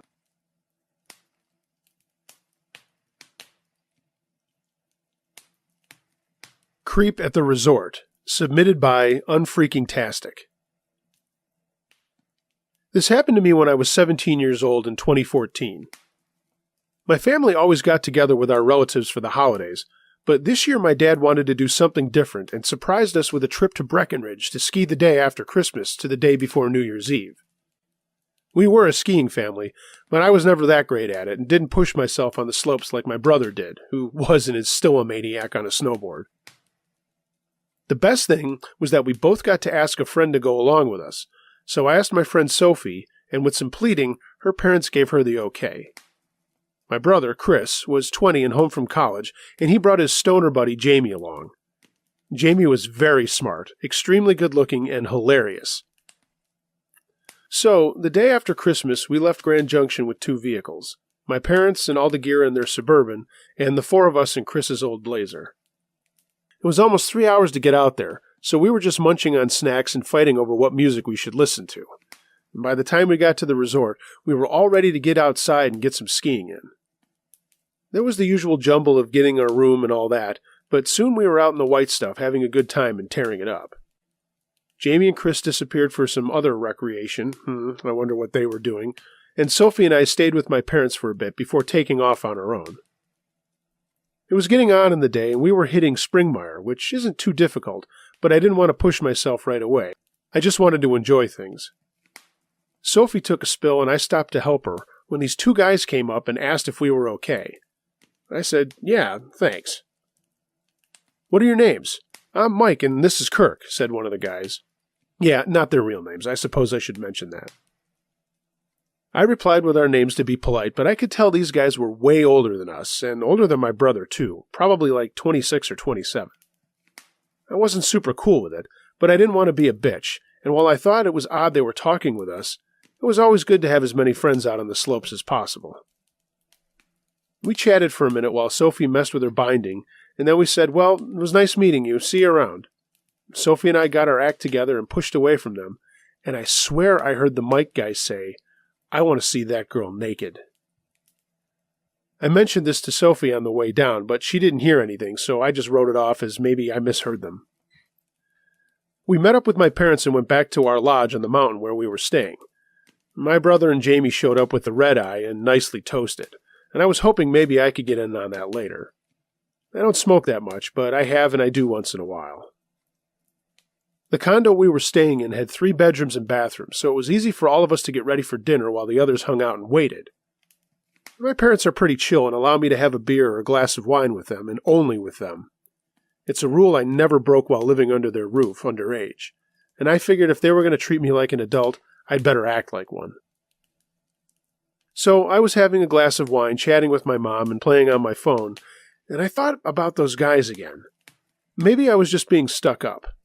I'm not, though, and I hate saying this in the story, but I know I'm not a dog, and I had my share of guys wanting to date me at the time, but I don't want Uncle Josh or other listeners to think I'm some sort of princess. Anyway, the guys were nice. There was just a weird vibe about them. And later, we all went to dinner, we're just laughing and having a good time, when I looked over and saw Mike.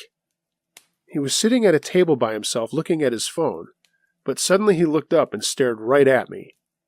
He smiled and waved, and I just nodded back. At this point, I didn't want to go off the deep end, but I have to admit, of all the places at Breckenridge, it was odd to think that somehow he was staying at the same place, or at least chose to eat at the same place we did. After dinner, we went back to our condo, and Sophie and I started talking about boys and her boyfriend. I had broken up with mine after I caught him making out with another girl at our homecoming dance. Apparently he had a thing for heavier girls, of which I was not one. Oh well, he was a jerk. My mom came into our room and said there was a boy on the phone calling for me, and that he had met me and Sophie earlier that day, and did I want to talk to him.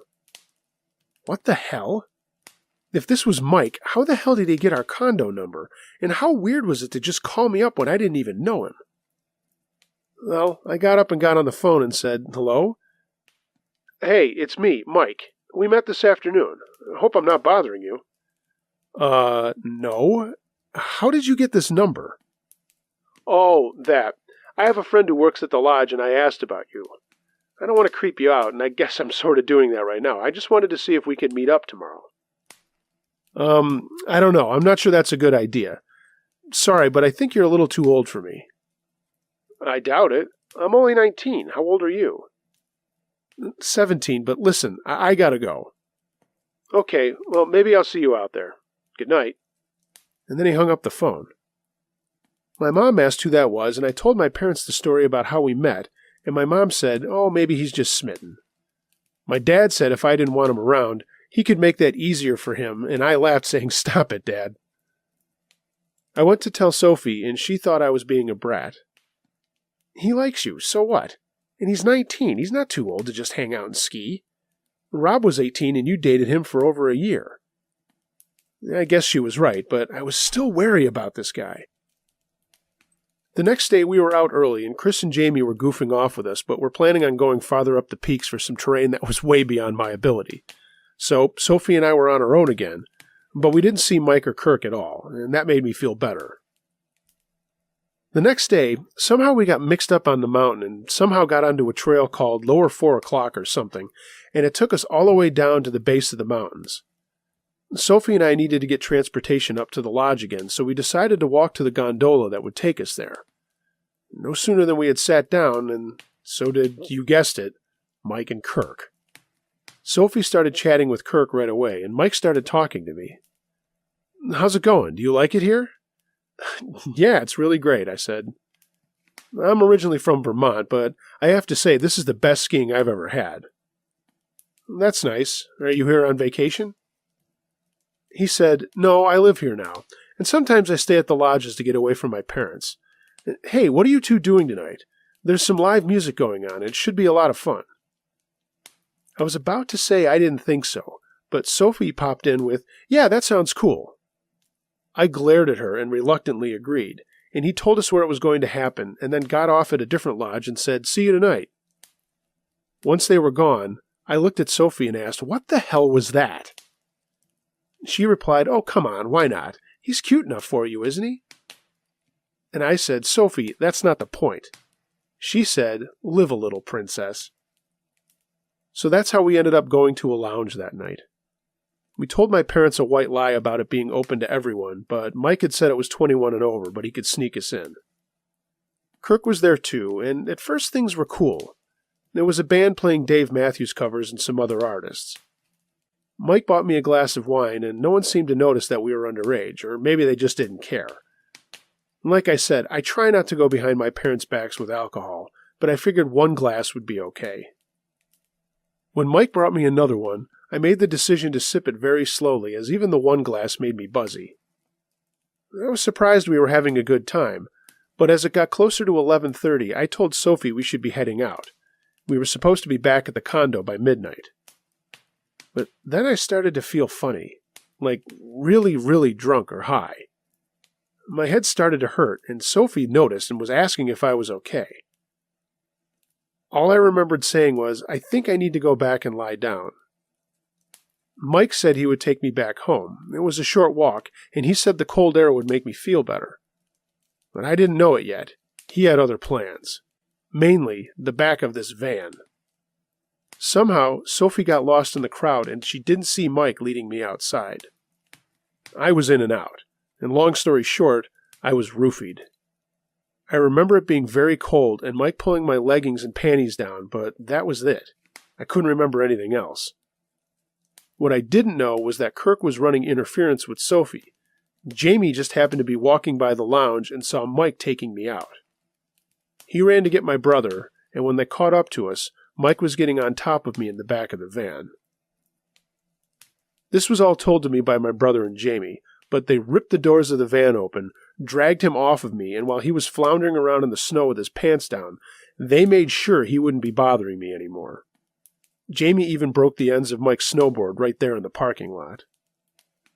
Sophie and Kirk came running up, and he tried playing the fool, saying he didn't know what was going on, and my brother just smashed him one in the face, and he fell down. They got me back to the condo and into bed without my parents knowing what had happened, but I felt awful the next day. Chris and Jamie did some asking around and found out that Mike really was 27 years old. 27. We all talked about me telling my parents and the resort people, but I didn't want to get into trouble, and the only thing that was really hurt was my stomach and my feelings. I was out of commission for just the next day, but up and skiing the day after. Jamie made it a point to let all the other hardcore locals know what happened with Mike, and no one saw him or Kirk for the rest of the week while we were there. Sophie thought I was mad at her, but I was more scared and angry at myself for even getting into that situation in the first place. Live and learn, I guess. So, to the nearly 30-year-old Mike who tried to rape a 17-year-old kid, you're lucky you got off with just a beating. Merry Christmas wherever you are, asshole. Thanks for reading the story if you do.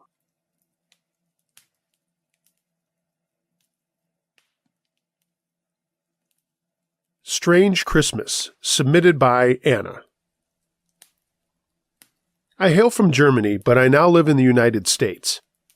When I was a little girl before my family moved here, we lived in a little town called Bern. It's about 35 kilometers south of the North Sea and surrounded by farmland. This was back in about 1975 when my cousins from the U.S. came to visit on Christmas. I think I was 15 at the time, and we were all good friends as family goes. My cousins Jürgen and Andrea were around my age with me and my brother Paul. We had a great time and took them to the sea and to Bremen, which was bigger than our town, and even now I remember Jürgen pleading to visit Berlin, but that was much too far away to go while they were here. My tante and uncle spent most of their time speaking with my parents, so it gave us lots of time to come and go as we wanted. One night after Christmas, the four of us decided a walk was best after dinner. Paul said we could walk to the Vatsa River, which was not too far away, and see if any ships were going by to Bremen. We got bundled up, and everyone said it was okay to go, so away we went. There was another village on our walk to the river, and when we walked into it, a man from a house on the road came out and yelled at us for walking in the road. We were doing no such thing and just kept walking, and Paul yelled back, "Sei bleib still," which means shut up. Jürgen asked if that was how people were here, and Paul and I laughed when he said a man like that would be beaten yelling out like that in Philadelphia, which is where he and Andrea were from. We always laughed together because our English was not so good, and their German was also not so good. We made our way to the river, and we didn't get much snow there, so we could walk on the little beach and look across to see the ferry and what we call a power station in America.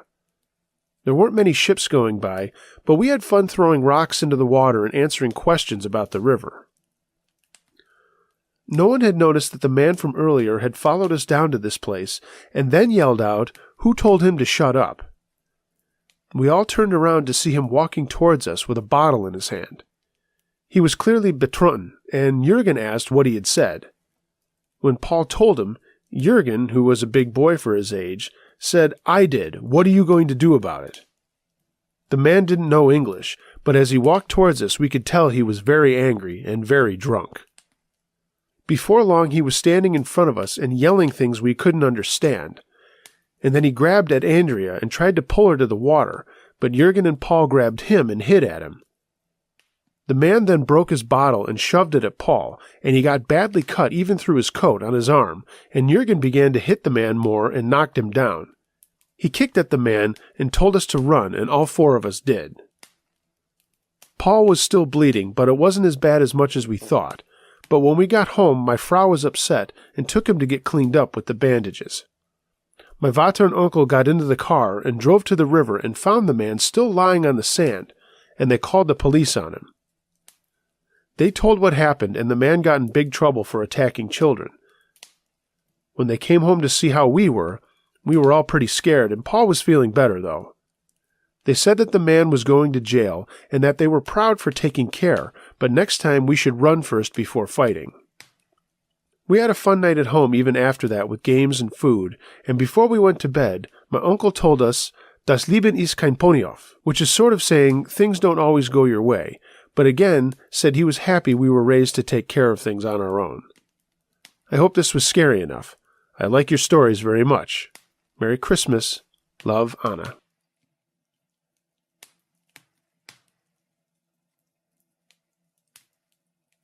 The Drive Home, submitted by Carol. First off, I'm going to say that I'll bet no one will believe this happened to me, and that's okay. But it did, and I'm not some nut, and I don't suffer from any mental diseases or whatever. I'm an extremely healthy 32-year-old woman who is a fitness junkie, and I'm into ultramarathons and triathlons. In fact, I qualified for Kona this year, and I can't wait to do it. Anyway, this happened last year on my drive home to my parents' house in Asheville, North Carolina. I live in Atlanta now, but I always make the trek home to be with my brothers and sisters and parents on the holidays, regardless of my training schedule. I just load up my Specialized and other gear, and I hit the road. It's only a 3-hour drive, so that never phases me. But this time, something did. My college roommate had just passed away after a bout with opioid addiction. She got hooked on painkillers after an injury she suffered on a 24-hour relay we both competed in, and it's amazing how quick doctors prescribe that stuff and how fast the drugs take over their lives. Sue was a great friend, and I was broken when she left us at just 31 years old. But this trip home, I wasn't thinking about her as much as I normally did. It was part of my grieving to dedicate myself to doing as best as I could in my races, and doing it to raise awareness of opioid addiction at the same time. I got into my Subaru loaded for home late on a Friday evening, ready to battle local traffic, and looking forward to being in my childhood home for a couple of days and getting some miles in on the bike, and feet, and maybe swimming at the JCC. My job was going well, I'd met a new guy who I really liked, and I felt on top of the world. It was about an hour into my drive that I noticed a strange smell in my car. It was subtle at first, but got stronger pretty quick. The best way I can tell it was that it smelled like roadkill mixed with metal. I mean, ever taste a penny or a zinc tablet? It was like that, but only it was in the air.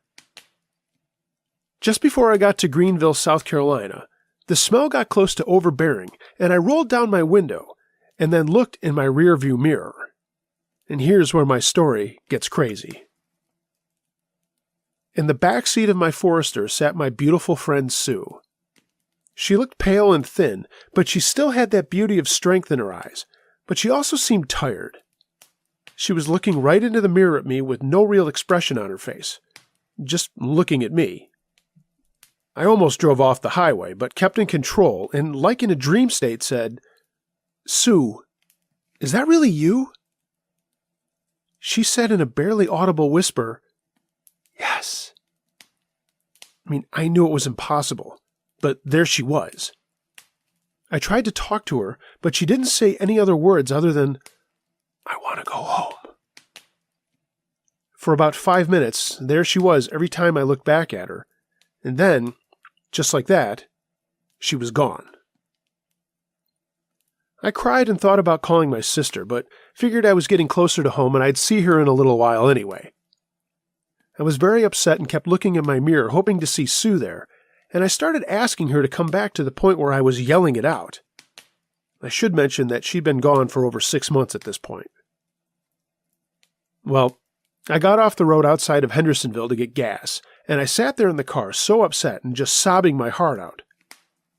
The gas station attendant actually came out to talk to me to see if I was okay, because I'd been sitting at a pump for about 15 minutes. I told him I was fine, just a little sad, and he offered to pump my gas for me. While he was doing it, I looked into my mirror, and there in the back seat was Sue again, and the same smell was permeating the air. I almost screamed, but only said out of the window to the gas guy, "Hey, do you see her?" And I jerked a thumb towards my back seat. He looked at me with a strange look, looked into the back of my car, and then said, "Who?" I told him never mind, and then looked back. There she was. I paid for the gas and said thanks and Merry Christmas and got back on the road with Sue in my rearview mirror still. "Sue!" I yelled once I was back on the highway. She just looked at me and said the same thing as before. "I want to go home." Then, just like before, she vanished. I got back to my childhood home in my parents' house, and tired and more than upset. Daddy knew something was wrong and offered me a hot toddy and pulled me aside from my other family who were all around the dining room table drinking and laughing. "You okay?" he asked, and I told him the whole thing. Sue and I had originally met because he was good friends with Sue's father through business. He was quiet for a while and then gave me a huge hug, and while in his arms he told me that Sue's grave marker and gravesite had been vandalized earlier that day. Sue's mom had gone out to clean it up and put some flowers on it and found it partially dug up, and there was paint that had been sprayed over the marble marker. They have no idea who did it. I burst into tears, and my daddy held me so tight and just comforted me. The next day, Sue's father and brother went out and cleaned up her site and got the paint off the stone. The grave hadn't been robbed or anything, but it was just messed with. I called them and told them how sorry I was, but I kept the other story to myself. I didn't see Sue again, and hope that she has moved on to wherever she needs to be. In a way, it was comforting to see her again, but I wonder if I only did see her because her final resting place had been disturbed. Merry Christmas, Sue. I miss you, and I love you.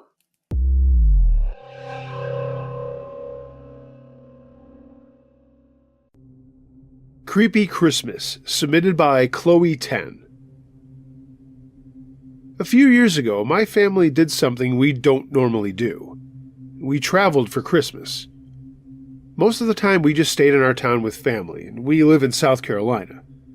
But my father's best friend, I'll call him Uncle Dave, had a place on Nantucket, and the thought of maybe seeing some snow or at least colder weather than what we were used to, it seemed like a really cool way to spend the holiday. Getting there was a pain in the ass, but that's not what the story is about. If you've never been to Nantucket, it's a really cool place. I've been back since then in the summer, and it's a lot more fun in the warmer weather, but it was kind of neat in the winter too. We were lucky to actually have some snow, but it wasn't like crazy snow that we were told that we were going to see. Uncle Dave's place was not near downtown Nantucket. It was kind of off the beaten path, as a lot of the houses are out there. It was a huge house, as many of the houses are near the shoreline areas.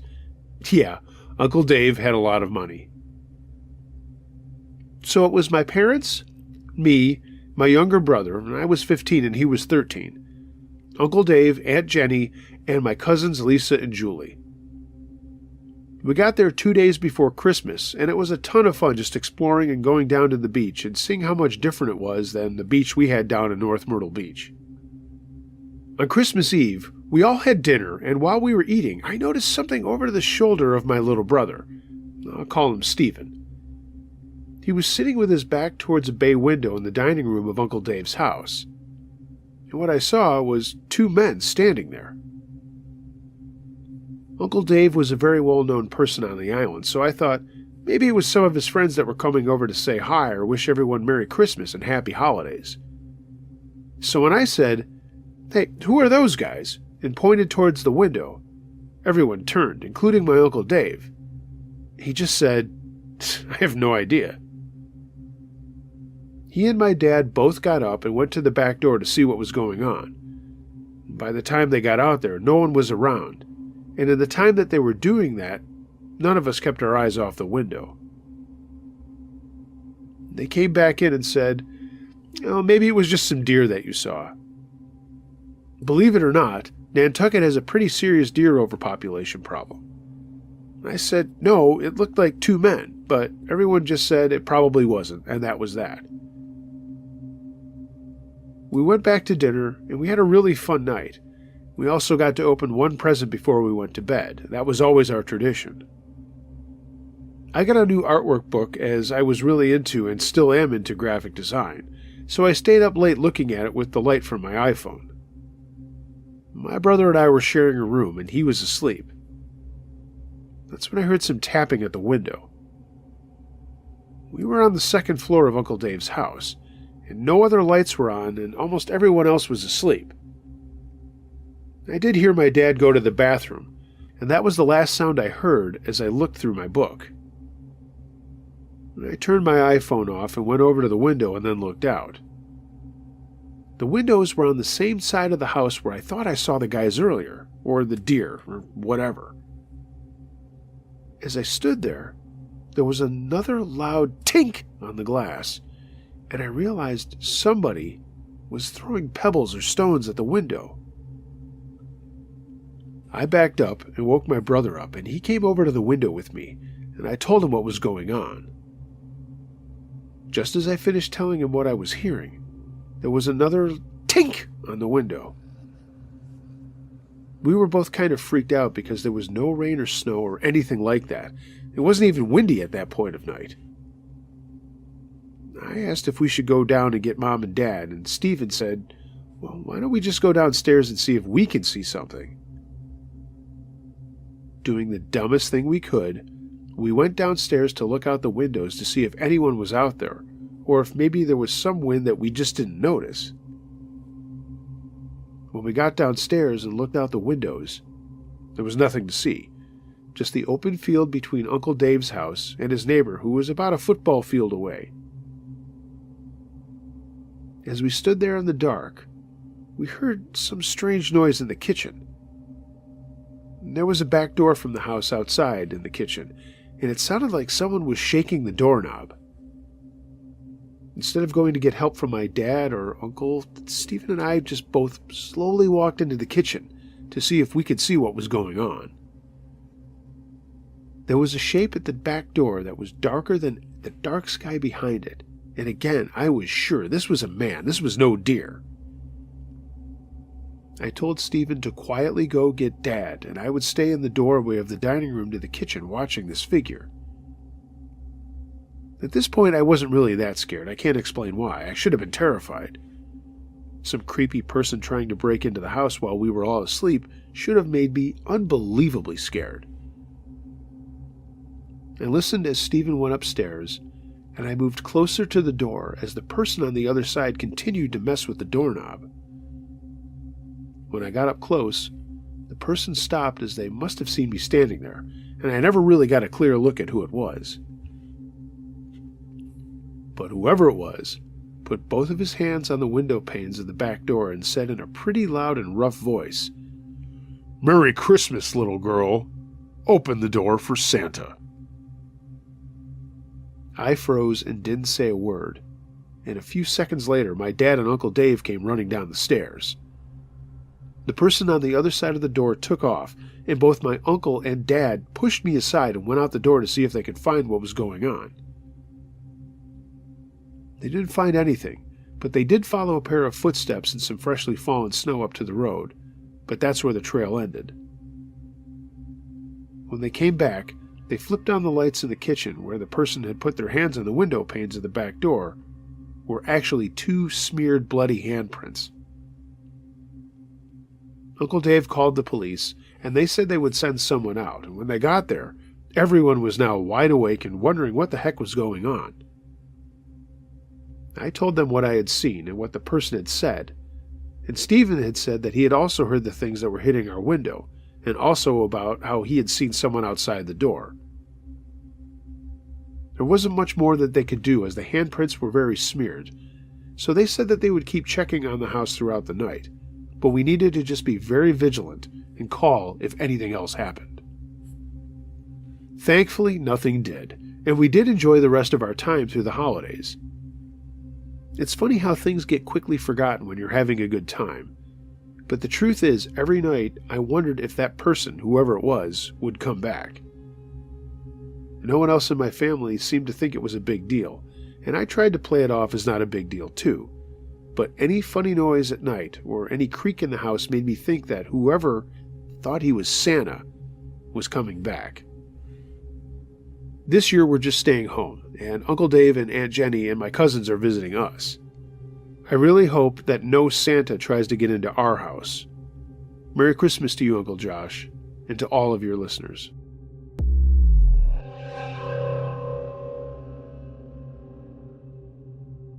A Big Mistake, submitted by Johnson & Johnson.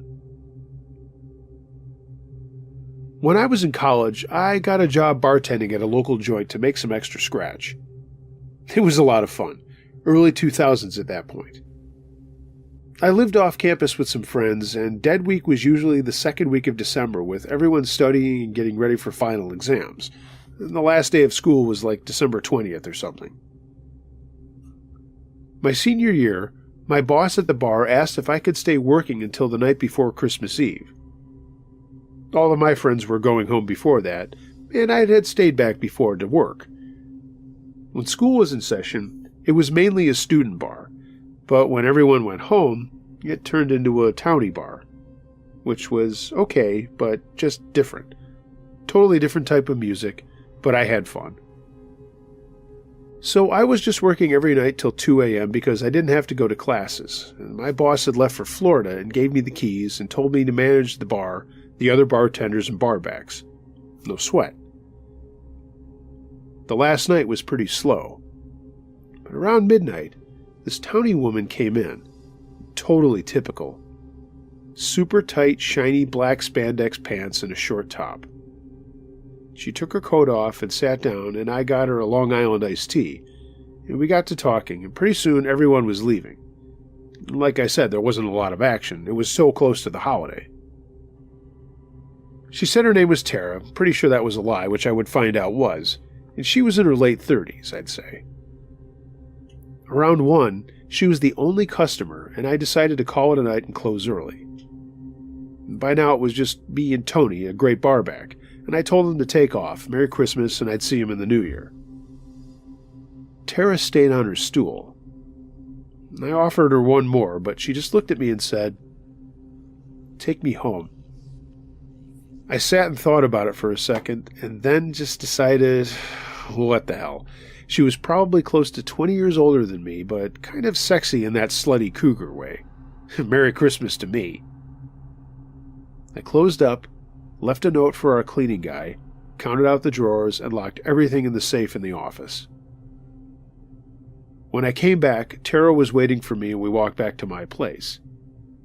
We went in, I poured a couple of drinks, and we started making out. After a while, we got down to brass tacks and did the deed. We fell asleep for a second, and when we woke up, she asked if I was playful. And I said, sure, why not? Biggest mistake of my life. She went to her purse and pulled out some handcuffs, and I let her put them on me. I wasn't strapped down or anything, but just behind my back, and I thought, okay, kinky, and was only thinking about her taking me for a ride. But nope. In came two big dudes who proceeded to beat the living shit out of me. One was yelling at me for the keys to the bar, while the other just pummeled me. Then the guys blasting me left the room, and thank God the keys were in my jeans pocket, and somehow they had slid under my bed. All three of them left me bleeding on my bed as they went room to room looking for stuff to take.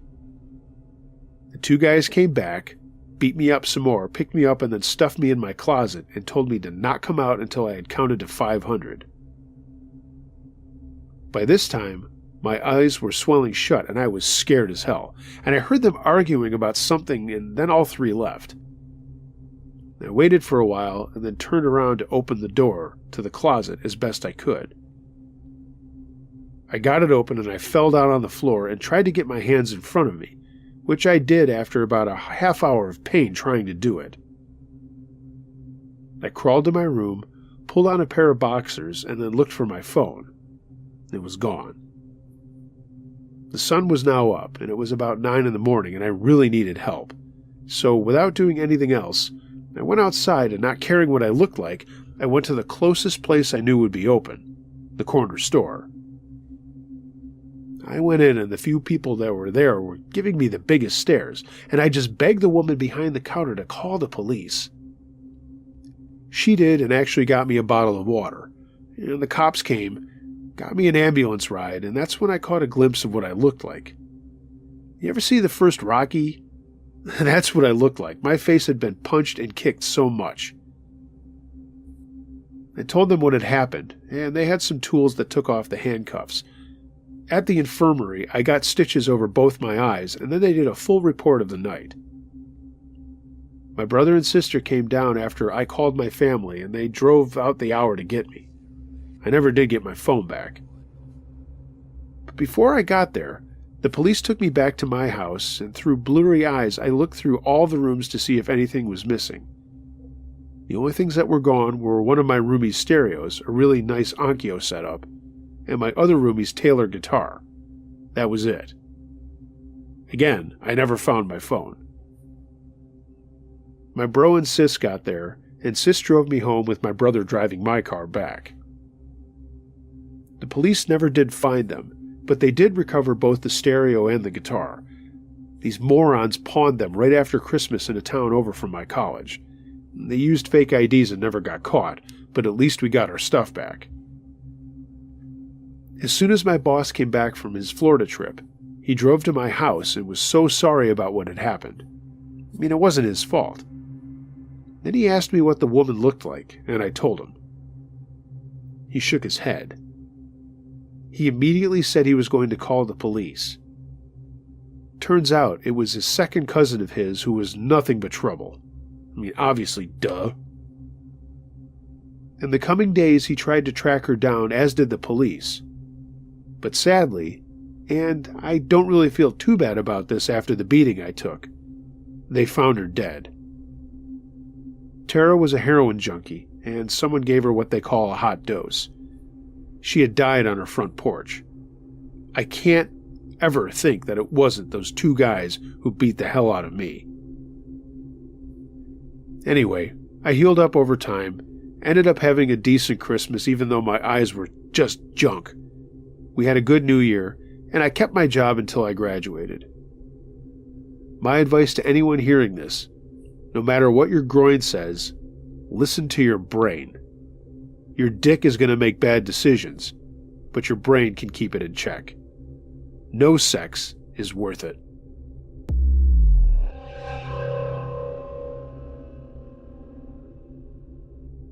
What did we see? Submitted by Max.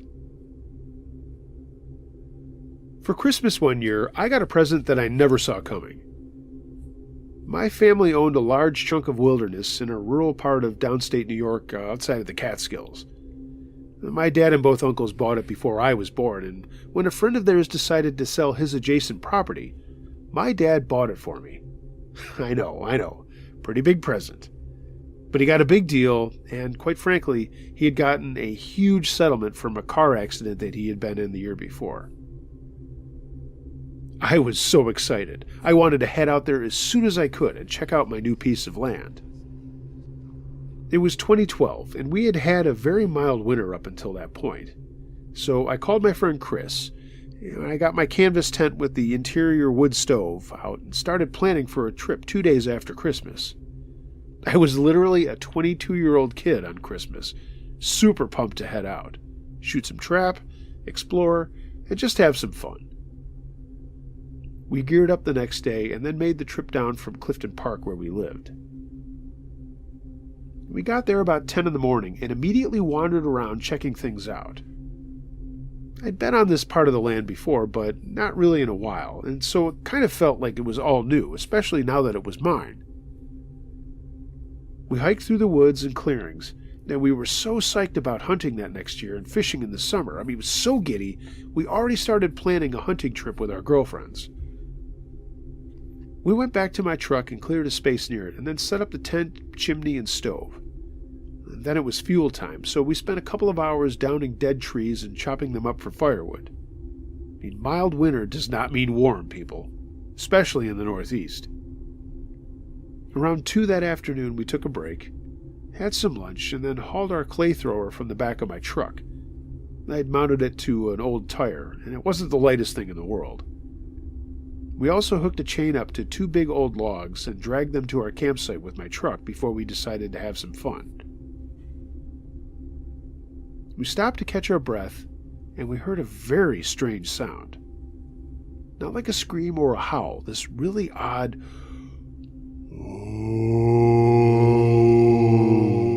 noise. This probably sounds lame, but the closest thing I could pair it to is when one of those guys in the movie The Thing is turning into the Thing, and he gives off that weird moan. I looked at Chris with the WTF face, and he said, "Yeah, maybe it's just wind in the trees." It wasn't really that windy, but I said, "Well, maybe it's a bear." We immediately walked over to my truck and loaded our shotguns with slugs just in case. Then we got to building a fire ring after digging out a patch of dirt near the logs that we had just dragged over. "Max," Chris said, "let's just shoot some pigeons. Enough of this work." And that became a mantra for us. Enough of this work. We still say it to this day. We swapped slugs for shot and broke out the clays. We had a riot using the thrower and adding a hand thrower to make our contest more fun, doing the high and low thing. We stopped after a little while, just enjoying the silence. And that's when we heard that crazy moan again.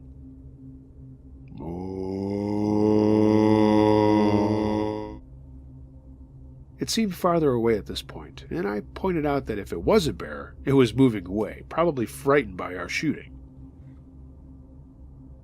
We sat and listened for a little while longer, and then it was starting to get dark, so we decided to police up the shells, pulled our thrower under the back bumper of my truck, and then got a fire going outside as well as in the tent. If you've never tent camped with an interior wood stove, get one and do it. It keeps everything toasty warm all night. And mine had a water tank on the side for hot coffee first thing in the morning. Pretty cool. We cooked some chili and then sat around the campfire just shooting the breeze, putting back some yinglings and talking about our plans. Then that moan came again. And then it happened more than once. By now it was around 10:30. We decided to head into the tent. We weren't scared, but we were a little unnerved, not knowing what that sound was coming from. We had our phones on us, but the signal was really spotty out there, and still is. If we did want to make a call, we would have to drive a couple of miles away and head up into the higher foothills of the mountains, or drive half an hour back to a little hamlet. As much as I wanted to call my dad, we both made the decision that driving after a few adult beverages was not a good idea, and we would just have to wait until morning to start asking questions. I put our cooler of food back under my tonneau cover of my truck, shut the tailgate, and then grabbed a couple of more bottles of nectar, and then we went into the tent. Chris broke out his cleaning kit, and in the glow of our lantern, we cleaned our shotguns. Every once in a while, we'd throw more wood into the stove. We were totally content. We finally decided to hit the sack, and I checked the stove, set my phone's alarm for 3 to stoke up the fire, and then we just talked into the night. I fell asleep, but Chris woke me up not long after. "There's something out there, man," he whispered after he was shaking me awake. "What?" I asked. "I don't know, but it's circling us in the truck. I can hear it crunching in the ground." The lantern we had was still burning low, so I turned it up and then crawled over to the tent flap.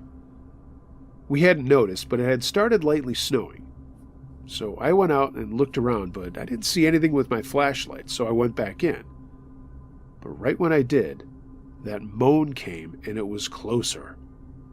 It was really loud, and I kind of jumped forward into the tent. Chris closed the flap, and we just sat there in total silence, listening. After a while, there was a sound like a stick or something being dragged along the side of the tent. I looked around and saw something poking into the tent wall, and I yelled out, "Whoever you are, get back! We're armed, and you're on my land!" Or something stupid like that. Whatever it was pulled back, and then that moan came again. This time right outside the tent.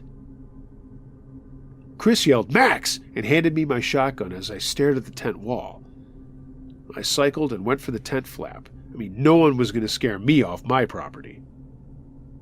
I burst outside and stood up looking around the tent. And there was nothing there. No footprints in the small amount of snow. No sign of anything. Chris came out and we just stood there waiting. Nothing for a half an hour, so we finally went back inside and fired up the stove. We were cold. I made some tea, and we just sat whispering about what the hell was going on. We decided to take shifts in case whatever or whoever was out there came back. Chris slept, I had another nectar, and I read a book, and we just changed things at 3. Nothing else happened that night. In the morning, we woke up and heard nothing. We just got to breakfast and planned to walk around and see if we could find a pond that I thought remembered being out there, trying to just put the entire events of the day before behind us. After finding the pond, around noon, we headed back to camp for some lunch. After a few minutes, I noticed something was wrong. The clay thrower wasn't under my back bumper anymore. It was gone. We looked all around our camp area, but it was just not there. It was gone. There were no other footsteps in the soft snow other than our tracks. We were starting to freak out a little bit. I looked around the edge of the woods and then saw something strange. The thrower was at the edge of the woods. We ran over to it, noticing that there were no tracks of any kind leading up to it. How the hell did it get all the way up there by itself? We wandered into the woods and looked around for any clues as to what was going on, but we didn't find anything. And then...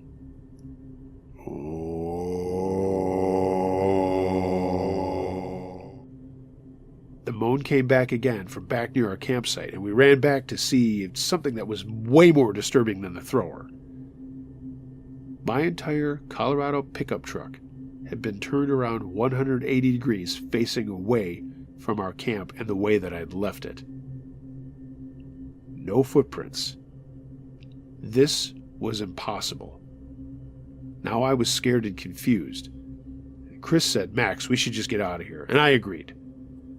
We went and got the thrower and started to pack everything up. That's when Chris stopped, and his mouth was wide open. He was staring at the trees. I looked over to where he was looking at, and standing at the edge of the woods was what looked like a very tall human being, but completely black. I mean, no hair, just this tall black shape with its arms to its side. It wasn't a Bigfoot. I don't believe in any of that stuff. This was just a tall humanoid shape. I whispered, "Chris, let's just get the tent down and act like we haven't seen anything." Easier said than done. The stove was only warm at this point, so I wasn't worried about it wrecking the bed of my truck. I just wanted to get things packed up and get the hell out of there. We cleared up as quick as we could and got in the truck. The thing that we had seen, whatever it was gone. After we got in, I started heading out the path we had come down, and right before we made a turn to go between the trees on both sides to get back to the dirt road that we had to go back to the hamlet, I looked back, and there were 3 of those dark shapes standing where our campsite had been. Chris noticed me looking back, and he turned, fumbled for his phone to try and take a picture, but by the time he did, they were gone. To this day, I don't know what those things were, what those moans were about, and I've never seen them again. Again, I don't believe in Bigfoot, Sasquatch, or whatever, and they didn't look anything like that. They were just these tall, black, humanoid shapes. When we got home, I told my dad about it, but he didn't believe us, so we just decided to shut up about it. I've been out there all the time with my kids and friends since then, but those strange black human-like things have never returned. When I first thought that getting that land was the greatest Christmas present ever, now I think the fact that those things have never showed up again is really the best Christmas present I've ever received.